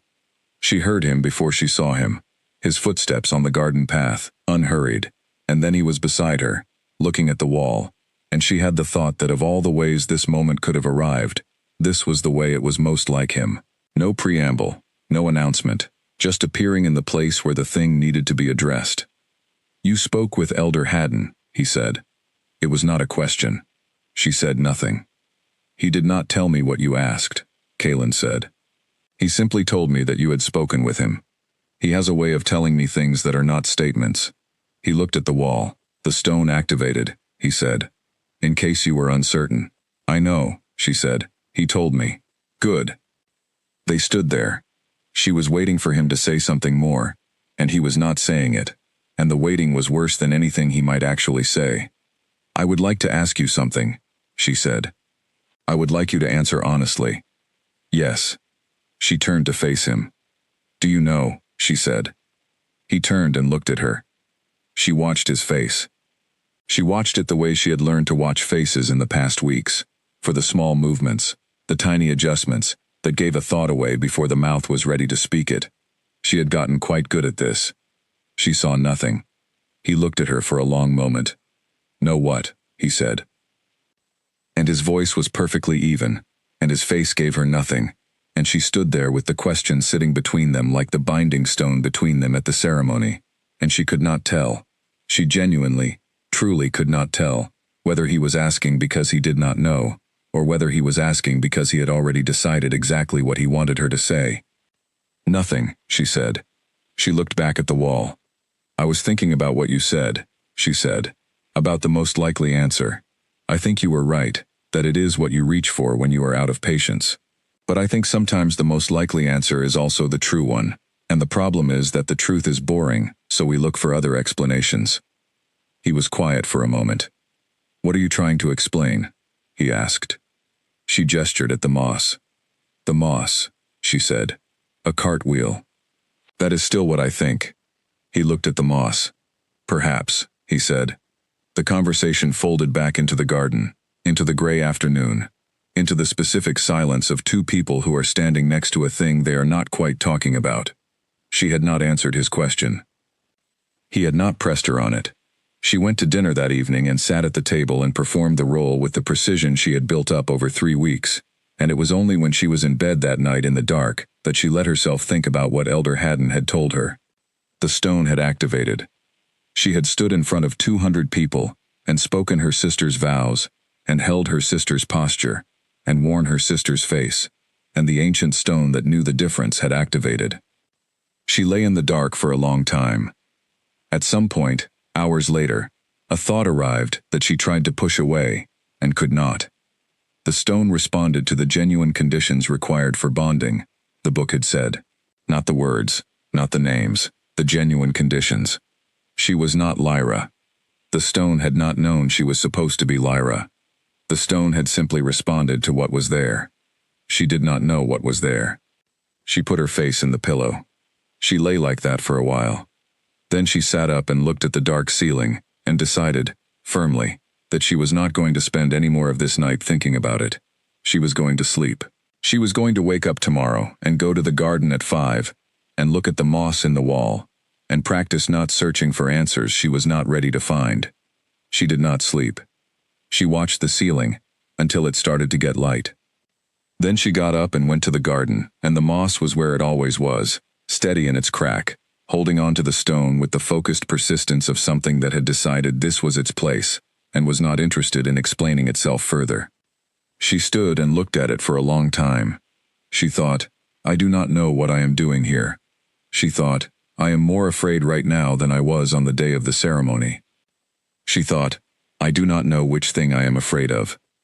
That was the truest thing she had thought in 3 weeks, and she stood with it, in the early morning garden, and let it be true, and did not try to turn it into anything more manageable than it was. 6 weeks after the ceremony, Serafina walked into the receiving hall for the morning audience, and managed, for 45 minutes, the formal public presentation of the Queen, without a single error she had to recover from. She knew, because she had started tracking them. In the first week she had made 11 recoverable errors, and 2 close calls, that could have gone differently, if the person she was speaking to had been paying closer attention. In the second week, 8 errors. In the third, 5. The number had been dropping steadily, and she was not sure whether this was because she was getting better at being Lyra, or because Lyra was getting further away, because the person she was performing had gradually become less of a performance, and more of an arrangement, something she wore, rather than something she enacted. The distinction mattered, or it should have mattered. She was finding it harder to be certain that it did. That morning's audience included a formal presentation from the Eastern Border representatives, which she had been briefed on by one of Kaelin's senior advisors, a man named Owen, quiet and competent, who had been the person who actually ran most of the administrative aspects of the court, and who had been, in Serafina's experience, the single most useful person she had encountered since arriving. He gave her information clearly and without embellishment, and he did not look at her the way most of the court looked at her, which was with varying degrees of evaluation. He looked at her the way you look at a position, acknowledging it, working with it, not making it personal. She had appreciated this more than she could say. The Eastern Border representatives were 3 men, 2 older and 1 young, and they had concerns about the territorial boundary markers near the river that formed the eastern edge of the Vospak's formal jurisdiction. The concerns were specific and technical, and had to do with water rights during low-flow seasons, and they had brought documentation, and the documentation was very long. Serafina listened to all of it. She asked 3 questions. The questions were the right questions. Owen had briefed her on what the key issues were, and what the representatives would be most responsive to, and she could see, from the small change in posture that the oldest representative made, when she asked the second question, that she had gotten something right. Not because of the briefing, because she had listened to what he said before the question, and understood what was underneath it. 45 minutes, no errors. After the audience she sat in the small room behind the hall where Kaelin typically came to review what had been said, and she waited. And when he came in he looked at her with the slight question that he always had when he had been watching the audience and had something to say about it. The water rights question, he said. The oldest representative, Alderman Pierce, he was not satisfied with the third answer you gave. She had known this. No, she said. He wanted a commitment that we would take the documentation to the Boundary Commission personally, rather than delegating it. I did not make that commitment because I was not certain whether it was within my authority to make it. Kaelin looked at her. It is. Then I should have made it. Yes. I will write to Alderman Pierce today, she said, and make the commitment in writing. He nodded. She looked at him. She had been having these reviews for 2 weeks now. He had suggested them, briefly, after the third formal audience, saying only that they might be useful. She had agreed, because Lyra would have agreed. She had continued agreeing because they were the most direct conversations she had with him, and she was finding that directness increasingly valuable in a palace full of indirect communication. You asked about the mill tariffs, he said. It was not quite a compliment, and not quite a critique. They are connected to the water rights issue in a way that the documentation does not make obvious, she said. If you read the mill output numbers against the flow rate projections, the 2 problems are actually one problem presented as separate ones. He was looking at her. She had done this a few times now, said something that was slightly ahead of the briefing, something that came from her own reading and her own thinking, rather than from what Owen had prepared her to say. Each time she had felt the small danger of it, the risk that Lyra would not have made this particular connection, would not have been reading the peripheral documents, would not have been sitting up at night with trade reports because the act of thinking about problems that were not her own performance was the only thing that made her feel like herself. How did you come to see that? He said. I was reading the mill reports from the last 3 seasons last night, she said. There was a pattern. You were reading mill reports, he said. Yes. A beat of silence. Why? He said. She looked at him. Because they were there. Something shifted in his face. That interior expression, the one that was not quite a smile, and not quite surprise, and was something in between them that she had no better word for than realness. Owen did not brief you on the mill reports, he said. No, I found them in the library. The library on the 3rd floor, he said, that most people do not know exists. She had not known, when she found it, that most people did not know it existed. She had simply been walking and found a door that was open and gone through it, because an open door was an invitation. The room behind it had been full of old records, not organized in any obvious way, and she had spent 2 evenings in there going through things because reading old records was easier than sleeping. I did not know it was unusual, she said. Most people who have been here for 6 weeks have not been in that library, he said. Most people who have been here for 6 years have not been in that library. She said nothing. He looked at her for a long moment. You are not what I expected, he said. She recognized the phrase. Lady Orla had said it to her in the 3rd week, with that carefully controlled near smile. He said it differently, not evaluatively, not as a conclusion being reached, but as something that had been building and had now arrived in the form of words. She did not know what to say. She said, What did you expect? He was quiet. Then, I was not certain what to expect. The treaty was a formal arrangement. I did not make assumptions about the person it would bring. He paused. I have found, in the weeks since, that you are... He stopped. She waited. You are more attentive than any person I have met in a formal context, he said finally. Not strategically, not as a performance. You listen to things that most people do not listen to. You look at things most people do not look at. And then you... He paused again. And then you do something with what you find. She felt something move in her chest.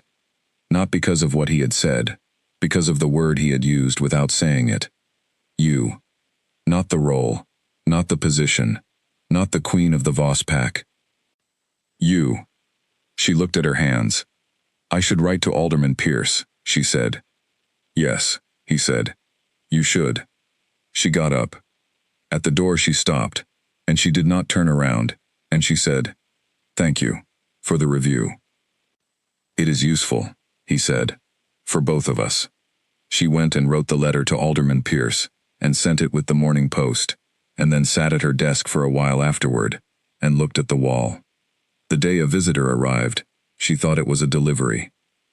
She was in the garden at the time, the late afternoon garden, where the light came in at a low angle and made the stone walls look warmer than they were, and she heard the carriage come through the main gate, and paid it no particular attention, because carriages came through the gate every day. But something about this one was different. She could not have said what. A quality of the sound, perhaps, or the way the guard at the gate called for confirmation before allowing it through, which was not the standard procedure for expected arrivals. She went inside.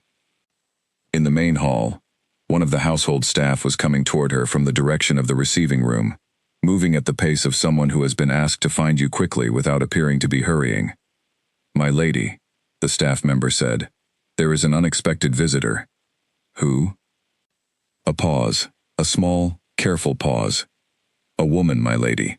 She arrived without prior announcement. She says she is your sister. The word landed in the exact center of Seraphina's chest. She stood in the hall. The staff member waited.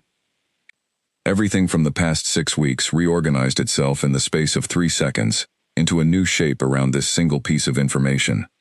Lyra was here. Lyra had recovered from the silver leaf in 2 weeks, which is what Healer Mortimer had projected, and then she had had 4 more weeks. 4 weeks in which Seraphina had been learning to be her, and the court had accepted the substitution, and the stone had activated, and the reviews with Kaelin had started, and the morning gardens had become something she relied on, and Nora Vane had become something close to an actual friend, and Lady Orla had made a decision to tolerate and possibly respect her, and Owen had started giving her the more complex briefings because she kept asking for them. 4 weeks. Lyra had had 4 weeks to come here, and had waited until now. Serafina looked at the staff member. She kept her face exactly as it should be. Calm, composed, the small appropriate expression of mild surprise that a queen might show upon learning of an unexpected family visitor. "Please ask her to wait in the small receiving room," she said. "I will be there shortly." "Yes, my lady." The staff member left. Serafina stood in the hall. She stood there for 30 seconds, which was the longest she allowed herself. Then she straightened, shoulders back and down, hands steady, face composed. She walked to the small receiving room. Lyra was standing near the window. She looked well, better than she had on the floor of their mother's chamber 6 weeks ago. Much better. She was wearing traveling clothes, good ones, and her hair was arranged and her face was clear. She looked like herself. She looked like Serafina, which was the same thing and not the same thing at all. The two of them looked at each other. "You should not be here," Serafina said quietly. The door was closed, the room was empty. "I know," Lyra said. "Why are you here?" Lyra looked at her, really looked at her, the way you look at a person you know well when you have not seen them for a long time, and you are trying to understand what has changed. "Clara wrote to me," Lyra said. "She said you were—" She paused. "She said you were not performing anymore." Serafina was very still. "What does that mean?" she said. "She meant it as something good," Lyra said carefully. "I think, she said she was watching from a distance at the border audience 2 weeks ago, and that you were not. She said you were not being me anymore, that you were being something else." Serafina said nothing. "I needed to see," Lyra said. "You needed to see what?" Lyra looked at her for a long moment, then she said, "If I was too late." The words sat in the middle of the small receiving room, like a stone dropped in still water. "If I was too late." Serafina looked at her sister. Lyra was watching her with those green eyes, the exact shade of her own, the ones their mother had given both of them, and she was not performing anything. She was just looking, waiting. The same quality of honest attention that she sometimes had in private, in the spaces between the version of herself she presented to the world. "Too late for what?" Serafina said. "To come back," Lyra said. "To take my place." Serafina felt the sentence go through her. Not painfully, not in the way she might have expected, 6 weeks ago, when the idea of getting out of this, of someone arriving to relieve her of an impossible responsibility, would have felt like rescue. It did not feel like rescue. She did not examine that too closely. "You cannot simply take your place back," Serafina said. "It is not a chair you stepped away from." "I know what it is," Lyra said. "I have thought about very little else for 6 weeks." "Then you know." "I know the ceremony happened. I know the court received you. I know." Lyra stopped. "Clara told me about the stone." Serafina said nothing. "The stone activated," Lyra said.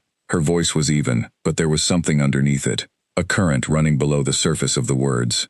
"Which means legally, formally, binding stone tradition holds that the bond is established. Which means that even if the deception were discovered, the bond would be contested," Serafina said. "My identity would be the grounds for contestation. The bond would be considered fraudulently established. It would not hold." She had read extensively about this in the 3 weeks since she spoke with Elder Haddon. She had read about it at night, when she could not sleep, which was most nights. She had gone through every document she could find, on binding traditions, and their legal standing, and the historical cases where bonds had been challenged. She had built a very thorough picture of exactly how badly this could end. "Yes," Lyra said quietly. "The bond could be contested. But what?" Lyra was looking at her with that careful attention. "But he has not contested it, has he?" Serafina was quiet. 6 weeks, Lyra said. "You have been here for 6 weeks, and if he knows—" "I don't know what he knows," Serafina said. "Clara says he—" "Clara is watching from the outside," Serafina said. "Clara sees what she can see from a distance." Lyra stopped. They looked at each other. "Tell me," Lyra said. Serafina sat down, not in Lyra's posture, in her own, elbows on knees, hands clasped, leaning forward, the posture of someone who has been carrying something heavy and is setting it down for a moment. She told Lyra about the 6 weeks. Not everything, not the reviews in the small room after the morning audiences, not the way those conversations had started to feel like the most honest hour of her day, Not the garden at 5 in the morning, or the moss in the wall crack, or what he had said about the most likely answer. Not the title charts, or the third-floor library, or the mill reports. She told her about the court, about Lady Orla's assessment, about Owen's thoroughness, about Nora Vane, and the letters, and the careful navigation of a friendship with someone who thought she knew Lyra. She told her about the errors she had made, and the ones she had recovered from. She told her about the border audience, and the water rights documentation, and Alderman Pierce. She told her, very plainly, that the role had changed. "I am not performing you anymore," she said. Clara was right about that. "I am not performing you, and I am not performing someone else. I am performing," she stopped. "I am performing the position. Just the position. Without putting anyone specific inside it." Lyra listened to all of this without interrupting. When Serafina was done, Lyra was quiet for a long moment. "That is extraordinary," Lyra said. Not unkindly, not enviously, just clearly. "It was the only way to survive it," Serafina said. "Being you was too difficult. You have a specific self, Lyra. You have a way of existing that is yours. I could not maintain it for 6 weeks. What I could maintain was the function of it, the duties, the role. And the man," Lyra said. Serafina looked at the window. "He is not what the stories say," she said. "You told me that before the ceremony, and you were right. What is he?" She thought about this. She thought about the exact grip of his hand. She thought about the title charts. She thought about what he had said. "You are more attentive than any person I have met in a formal context. You do something with what you find." "He is someone who looks at everything very carefully," she said, "and thinks about what he has found, and then does something with it." She paused. "I think he has been doing that with me for 6 weeks." "And what has he found?" Lyra said. "I don't know," Serafina said. "I don't know what he knows, and I don't know what he thinks, and I don't know what he is going to do about either of those things." She looked at her sister. "Which is why I need to ask you directly. Why are you here? Not what you told the staff. Why are you actually here?" Lyra held her gaze. "Because I needed to see if you wanted to be relieved," Lyra said.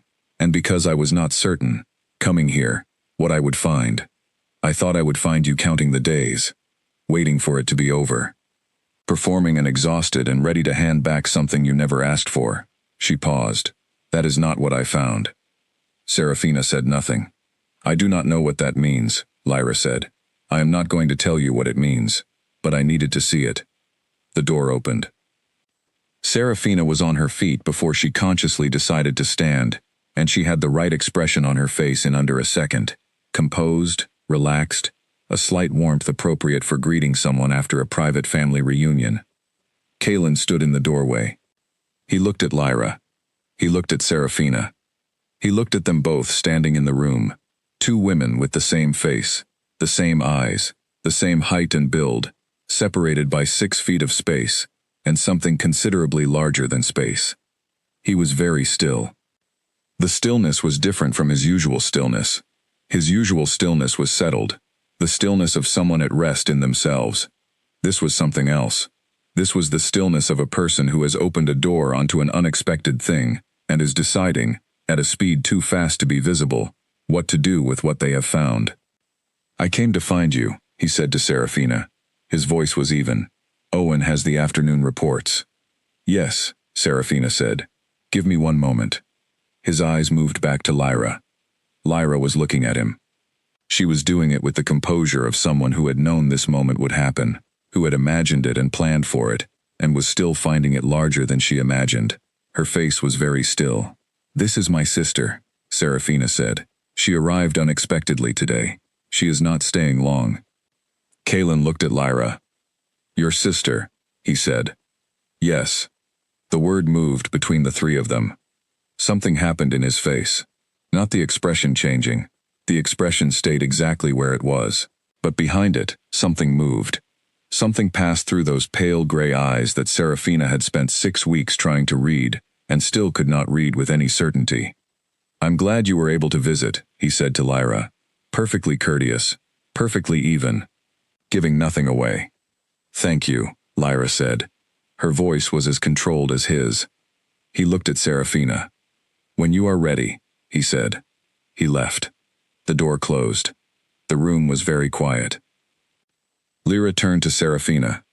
Serafina looked at her sister's face and saw, there, exactly what she had been trying not to think about for 6 weeks.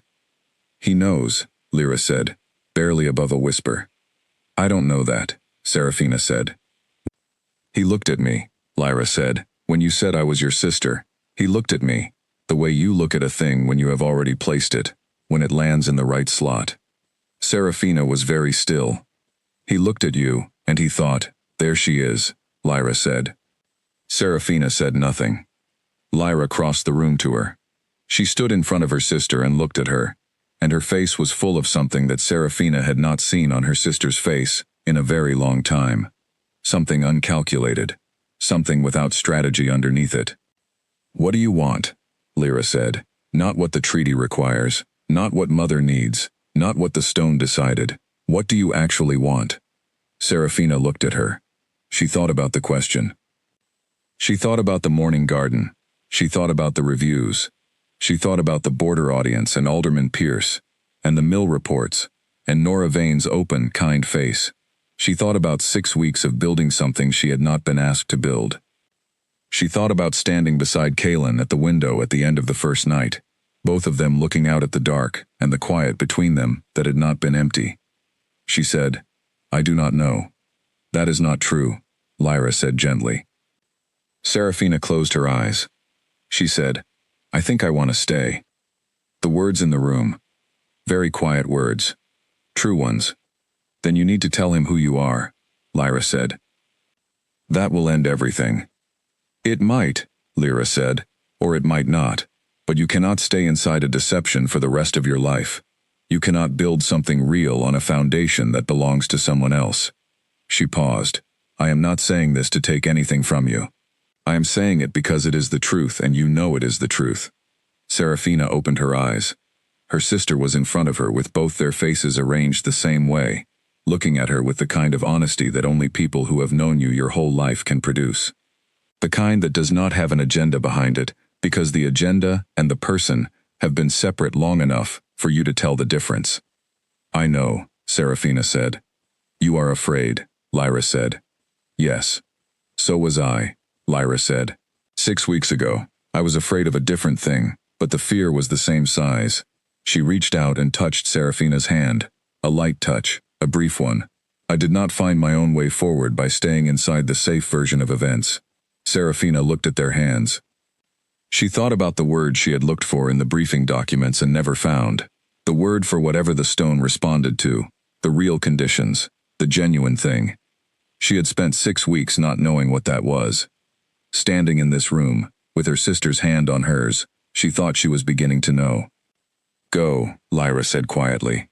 "Go to the afternoon reviews, act normal. And then, when you are ready, tell him." "And if he ends it?" Serafina said. "Then you will know," Lyra said. "And knowing is better than this." She was not sure that was true. But she looked at her sister's face, which was her face, which was no longer the face she was performing, which was simply the face she had been born with, and she thought, 6 weeks ago, you walked down an aisle, and you were terrified, and you did it anyway. She squeezed her sister's hand once. Then she went to find Owen. She waited 4 days. She told herself she was waiting for the right moment. She told herself she was waiting until Lyra had left the palace. Her sister had stayed for 2 nights, sleeping in the guest rooms on the 2nd floor, and then had gone, quietly, in the early morning, before the household was properly awake. She told herself she was waiting until the border negotiations concluded, and Owen had less on his schedule.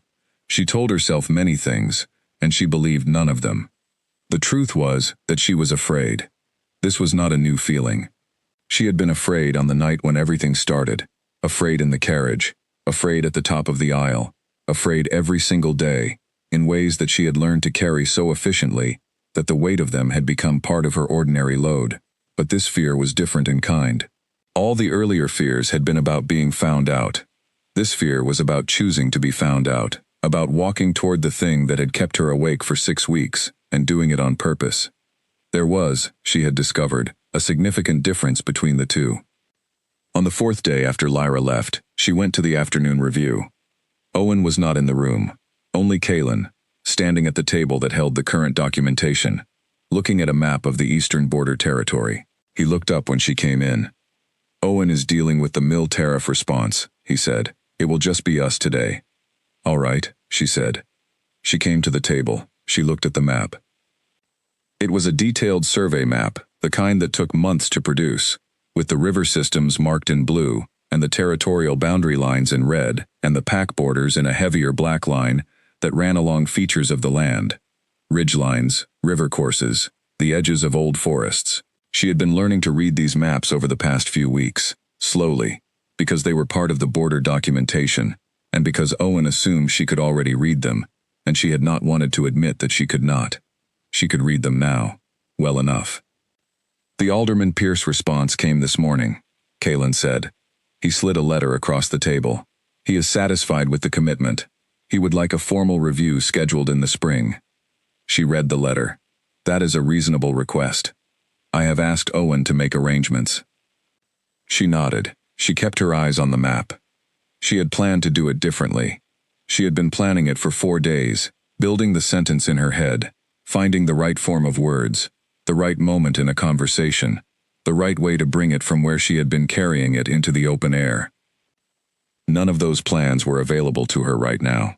She was standing in a room with the map of the eastern border between them, and a letter from Alderman Pierce in her hand, and it was an afternoon, like any other afternoon, and she was going to do it anyway, because she was not going to be able to breathe properly until she did. She set the letter down. She looked at the map. She said, "I have something to tell you." The room went quiet in a particular way, not the silence of a room without sound.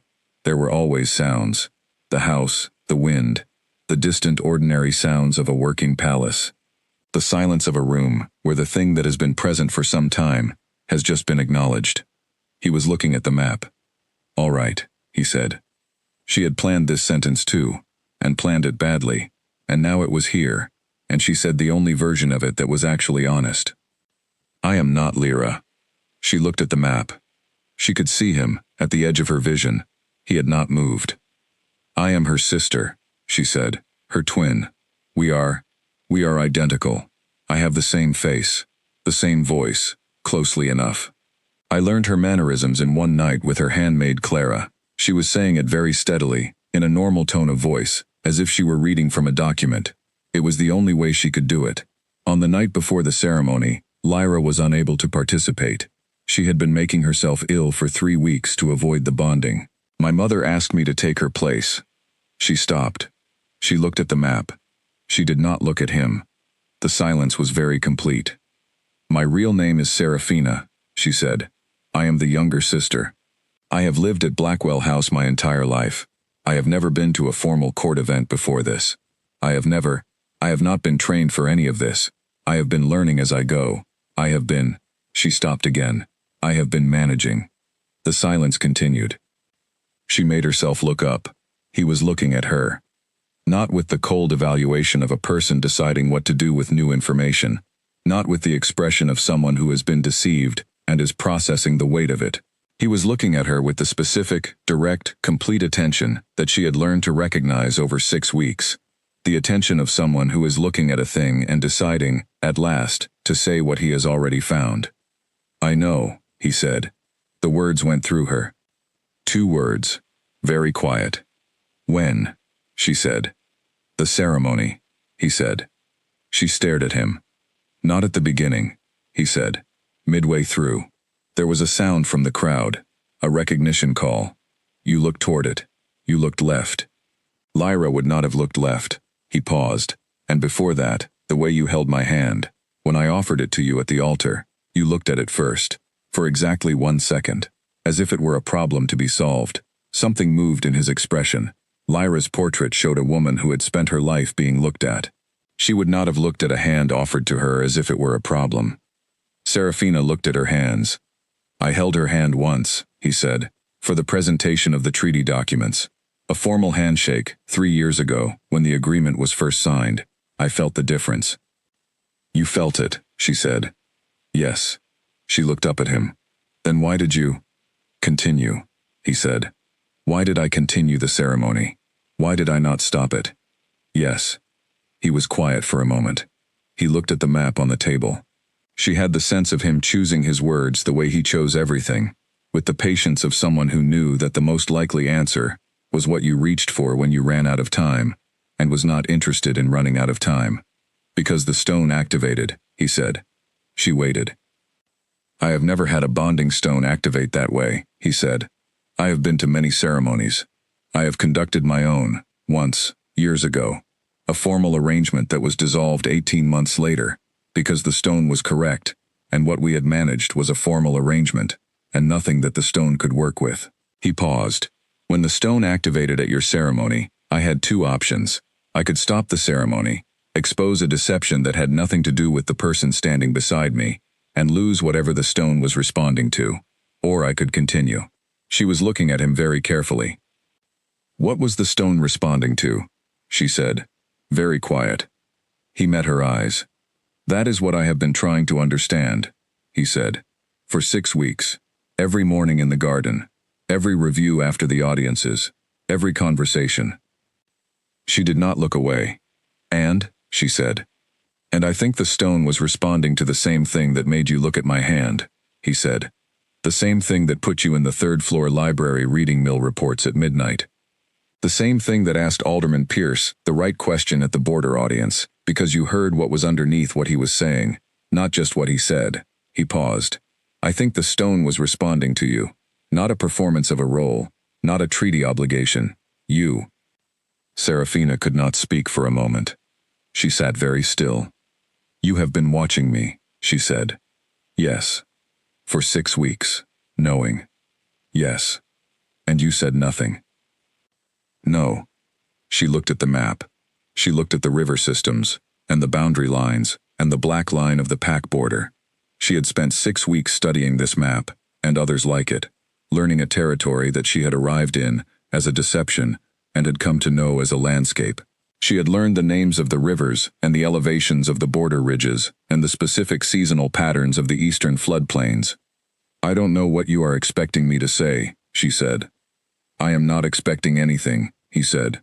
You came in here today to tell me who you are. That was your choice, not mine, not the treaty, not what the situation required. Yours. She looked at him. What happens now? She said. What do you want to happen? He said. She had heard this question before. Lyra had asked it, 4 days ago, standing in the small receiving room. She had not answered it cleanly then. She had said, I think I want to stay. Quietly. Barely. A half sentence, with a hedge on the front of it. She did not want to hedge. She thought about what she had built here. She thought about the morning garden and the quiet of it. She thought about Lady Orla's decision to tolerate her, which was not nothing. She thought about Nora Vane's open face. She thought about Owen's thoroughness, and the way working alongside it made her feel capable. She thought about the border audience, and Alderman Pierce, and the mill reports in the third-floor library at midnight. She thought about all the things she had built without being asked to build them, simply because an open door was an invitation, and she had walked through it. She thought about him. She thought about standing at the window on the first night, looking out at the dark. She thought about the moss in the wall crack and the thing he had said about looking at a thing without imposing an answer on it. I want to stay, she said, clearly, without the hedge. He looked at her for a long moment. Then stay, he said. That is not, she stopped. That is not how this works. My identity has been, the entire thing was built on. The stone activated, he said quietly. That does not resolve. No, he said. It does not resolve the deception, or the fraudulent presentation, or any of the formal questions that a legal challenge would raise. He paused. Those questions would need to be answered formally, through the correct channels. It would need to be done properly. She looked at him. Are you suggesting? She stopped again. I am suggesting, he said, that a woman who spent 6 weeks learning an entire court, a border dispute, a water rights negotiation, and the third-floor library, because an open door is an invitation, deserves to have the formal questions answered properly. He paused. I am also suggesting that the reason the questions have not been raised yet is that I am the one with the standing to raise them, and I have chosen, deliberately, not to. She was looking at him. He was looking at her. Something sat between them in the room, not quite said, not quite decided, not the title chart answer or the most likely answer, something that was still being found. "You are mad," she said. The corner of his mouth moved, the smallest movement, the first time, in 6 weeks, that she had seen his mouth move in that direction. "So they tell me," he said. She looked at him for a long moment. Then she looked back at the map, the river systems, the boundary lines, the eastern floodplains. "The spring review, with Alderman Pierce," she said. "We should bring the mill reports. The correlation between the water rights and the tariff structure is the key issue. If we go in without that documentation, we will spend the whole session working around the real problem." He was quiet for a moment. "Owen will need to be briefed on the mill correlation," he said. "I can brief him," she said. "I know the reports." "Yes," he said. "You do." They went back to the map. Outside the window, the day was going toward evening, and the eastern courtyard was filling with the long shadows of late afternoon, and somewhere on the 3rd floor, there was a library full of records that most people did not know existed, and in the main garden, there was a wall, with moss growing in a crack, that might have come from somewhere high, and might have arrived on a cartwheel, and was holding on regardless. She breathed. She thought, "I have not breathed properly in 6 weeks." She thought, "This is what it feels like." She went back to the map, and did not look at him, and he did not look at her, and the room held the two of them, in the particular quiet of people who have said the necessary thing, and are now doing the next necessary thing, which is continuing. The formal session happened on a Tuesday, 3 weeks after the afternoon review where she told him who she was. She had known it was coming. Kaylin had told her it would be necessary, that the legal standing of the bond had to be formally addressed if it was going to hold. Not a public session, not a court proceeding with an audience, a closed formal hearing with Elder Haddon, Owen in his legal capacity, Lady Orla as the court's primary witness, and the bonding record. She had told no one outside that room. Her mother had been written a letter, 2 pages, careful, in her own handwriting, and had not responded yet. Clara had been told through Lyra. Lyra had been told directly, by Serafina, in a brief and very honest letter that said, "You were right. I am handling it. Please stay where you are." She had not sent the letter yet. She sent it the morning of the formal session. Elder Haddon arrived at 9. Owen had been in the building for an hour before that, reviewing the records he needed. Lady Orla came in last and sat down at the table with the controlled composure of a woman who had already had some time with this information, and had already reached conclusions about it. Kaylin was at the head of the table. Serafina sat across from Owen, and beside the empty chair that was, technically, her own. The session lasted 2 hours. It was not what she had expected. She had expected something that felt like an accusation, a proceeding, a formal inventory of the things she had done wrong. What it felt like instead was more like the afternoon reviews, a careful, thorough examination of what had happened, what the relevant traditions held, and what the available paths forward were. Elder Haddon spoke for the first hour. He had been preparing for this since the day she had come to him in the chapel, she realized. He had been thinking about it carefully, looking at the tradition from every angle, pulling out the historical cases that were most relevant. There were 3 documented cases in the last 2 centuries where a bonding ceremony had proceeded with one party not being who they were presented as. In 2 of those cases, the bond had not activated, the ceremonies had been ruled void, and the formal consequences had followed. In the 3rd case, the stone had activated.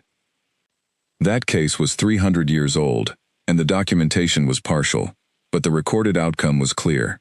The formal bond had been allowed to stand, not because the deception was excused, but because the tradition held that the stone's response was the relevant truth. Whatever the deception had done, it had not interfered with the genuine conditions the stone required, and those genuine conditions were, under tradition, the definition of the bond. The stone does not record names, Elder Haddon said. It records what is actually present. Misrepresentation of identity is a serious matter, but the stone's activation is not contingent on the identity being correctly represented. It is contingent on the genuine conditions existing. Owen looked at his records. There is a precedent, he said carefully, for a contested bond to be affirmed by formal acknowledgement of both parties, with the misrepresentation recorded and the affirmation replacing the original fraudulent presentation. Lady Orla had been very quiet through all of this. She spoke now. "I have known this court for 30 years, she said. "I have watched this estate go through 3 generations of leadership. I have seen formal bonds made for reasons that had nothing to do with genuine conditions, and I have watched those bonds produce 50 years of careful, correct, entirely empty management." She looked at Serafina. "I have not seen what I have seen in the past 9 weeks in this court in a very long time." Serafina looked back at her. "You were not what the reports described," Lady Orla said. "I said this to you 9 weeks ago. I meant it as a question. I mean it now as an answer." She paused. "The reports described Lyra Blackwell. What arrived here was something the reports had no record of. Something I have spent 9 weeks observing carefully." Her dark eyes were steady. "I have formed an opinion." "And?" Serafina said. "And I believe you are the most suitable person for the role who has come through this door in 30 years, Lady Orla said. "That is my opinion. I will note it formally if required." Serafina looked at the table. She looked at the bonding record in front of Owen, which showed the name Lyra Blackwell in the formal script of the ceremony register. She looked at Elder Haddon's hands, resting quietly on the table. She looked at Kaelin. He was looking at her. "The formal affirmation requires both parties to state their agreement explicitly," Owen said. "With the misrepresentation on the record, is that the path you want to take?" She looked at Kaelin. He looked at her. He said nothing. He was doing what he always did, waiting, not with impatience, with the specific quality of patience that belonged to someone who had decided that the most important things in a room should be allowed to arrive on their own schedule. She thought about standing at the top of the aisle 9 weeks ago, in the white dress, with her shoulders set in Lyra's posture, and her hands clasped in Lyra's way, and someone else's name about to be spoken over her head. She thought about the steps she had taken onto the aisle. She thought about how she had kept walking. "Yes," she said, "that is the path." Owen wrote something in the record. What followed was formal and brief and more ordinary, in its way, than anything that had led to it. Owen read the relevant sections. Elder Haddon spoke the affirmation language. The deception was recorded, plainly, in the language of a legal record, with none of the drama that had surrounded it in reality. Then Serafina stated her real name, her actual identity, and her agreement to the bond with those things understood. Kaelin stated his agreement after her. Elder Haddon made a notation. Owen closed the record. That was it. The session ended. Elder Haddon gathered his materials, and stood, and bowed slightly, and left with the quiet self-possession of a man who had been doing his job for 40 years, and was going to have some tea now. Owen made his own notes, and closed the record, and said he would have the formal documentation prepared by the end of the week. Lady Orla rose, and at the door she stopped and looked at Serafina once more. "Your handwriting," she said, "is better than Lyra's. I noticed it in the first week, when the formal correspondence began. It was a specific difference I could not account for at the time." She left. The room was empty except for Serafina and Kaelin. They sat for a moment in the quiet left by everything that had just happened. She did not know what to do with the quiet. She had been filling quiet spaces for 9 weeks with performance and management and preparation, and now there was nothing to perform and nothing to manage, and she sat in the chair at the table and felt the absence of all that effort as something almost physical. "Are you all right?" he said. She thought about it. "I don't know yet," she said. "I think I need a while to know." He nodded. "What happens to the treaty?" she asked. The original arrangement was with the Blackwell family. Specifically with Lyra Blackwell, he said. "Yes. The treaty terms will need to be renegotiated with the correct party." She looked at him. "What does that mean?" "It means we will need to have a formal conversation with your mother," he said. "And with your sister. The treaty terms can be renegotiated to reflect the actual parties involved." He paused. "Which is to say, you and me, rather than your sister and me." She looked at the table. "My mother is going to..." She stopped. "I don't know what my mother is going to do." "No," he said. "Neither do I. But that is a problem for when the letter arrives." She had sent the letter this morning. It was already gone. She thought about her mother's face, and the word her mother had used. Capable.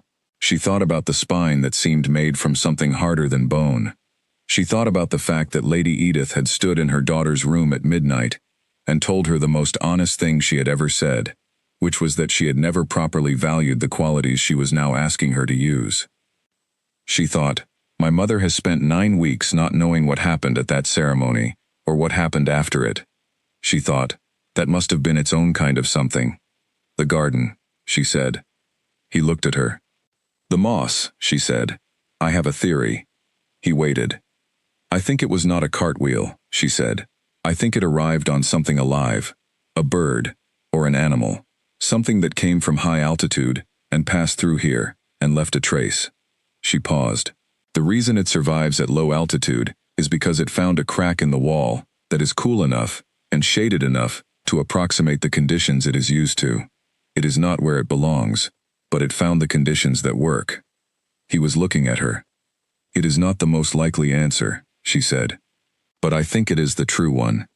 He was quiet for a moment. Why do you think that? He said. She looked at him. Because the most likely answer is what you reach for when you have run out of patience, she said. And I have not run out of patience. Something happened in his face that she had not seen there before.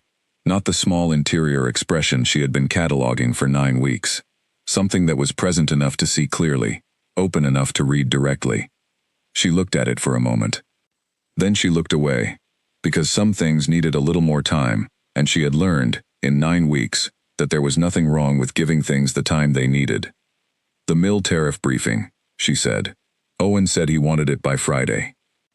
He did, Kaylin said. I will have it ready Thursday. Good, he said. They sat for another moment in the quiet. Then she got up and crossed to the door and stopped with her hand on the doorframe and looked back. He was still at the table, his hands resting on the surface, looking at the place where the bonding record had been. Not with sadness, with the thoughtful quality of someone who has found, in a document, an answer they were not looking for, and is considering what it changes. You could have told me sooner, she said, that you knew. Yes, he said. Why didn't you? He looked at her.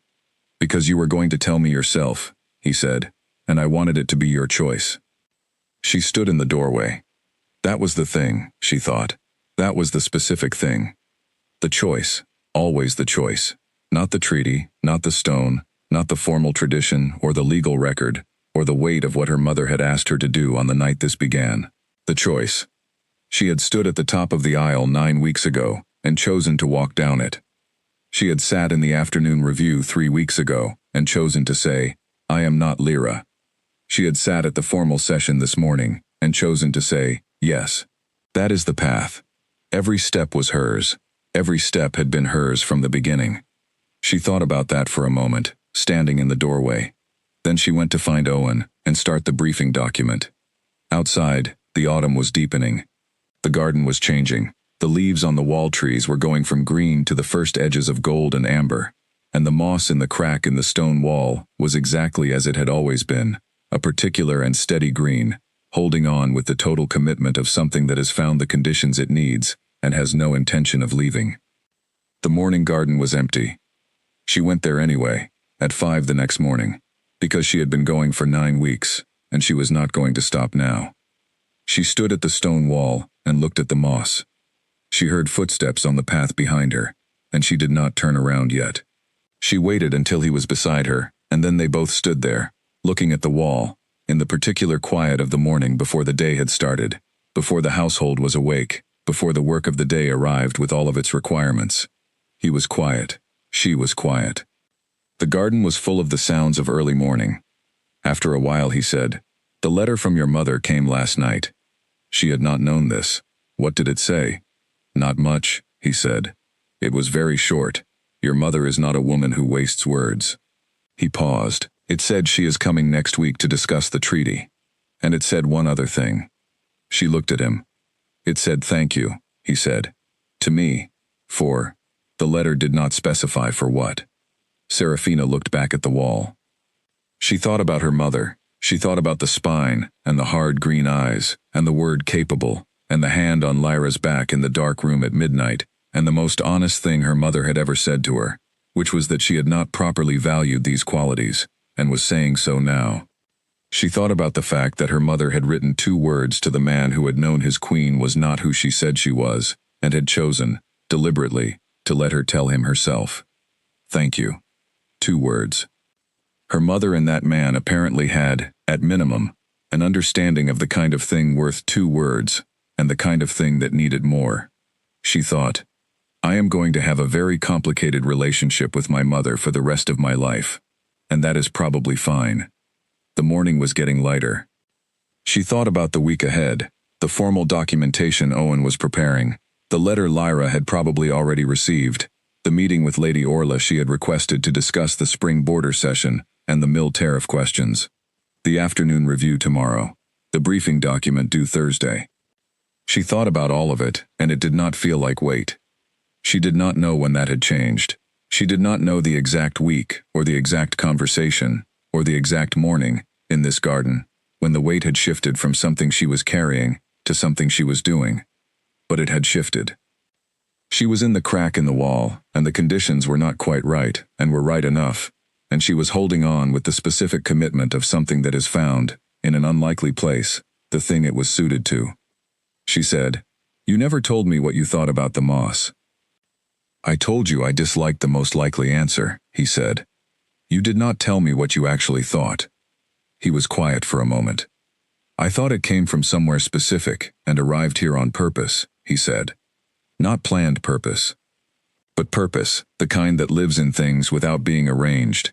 The kind that just moves toward what it needs. She looked at the moss. That is the least scientific answer I have ever heard from you, she said. Yes, he said. It is. They stood in the garden as the morning came in properly, the light going from blue to gray to the first pale edges of gold, and the moss held on in its crack, and somewhere behind them, the palace was waking up, and everything ahead of them was still unwritten, which was exactly the right amount. She breathed. She was Seraphina. She was staying.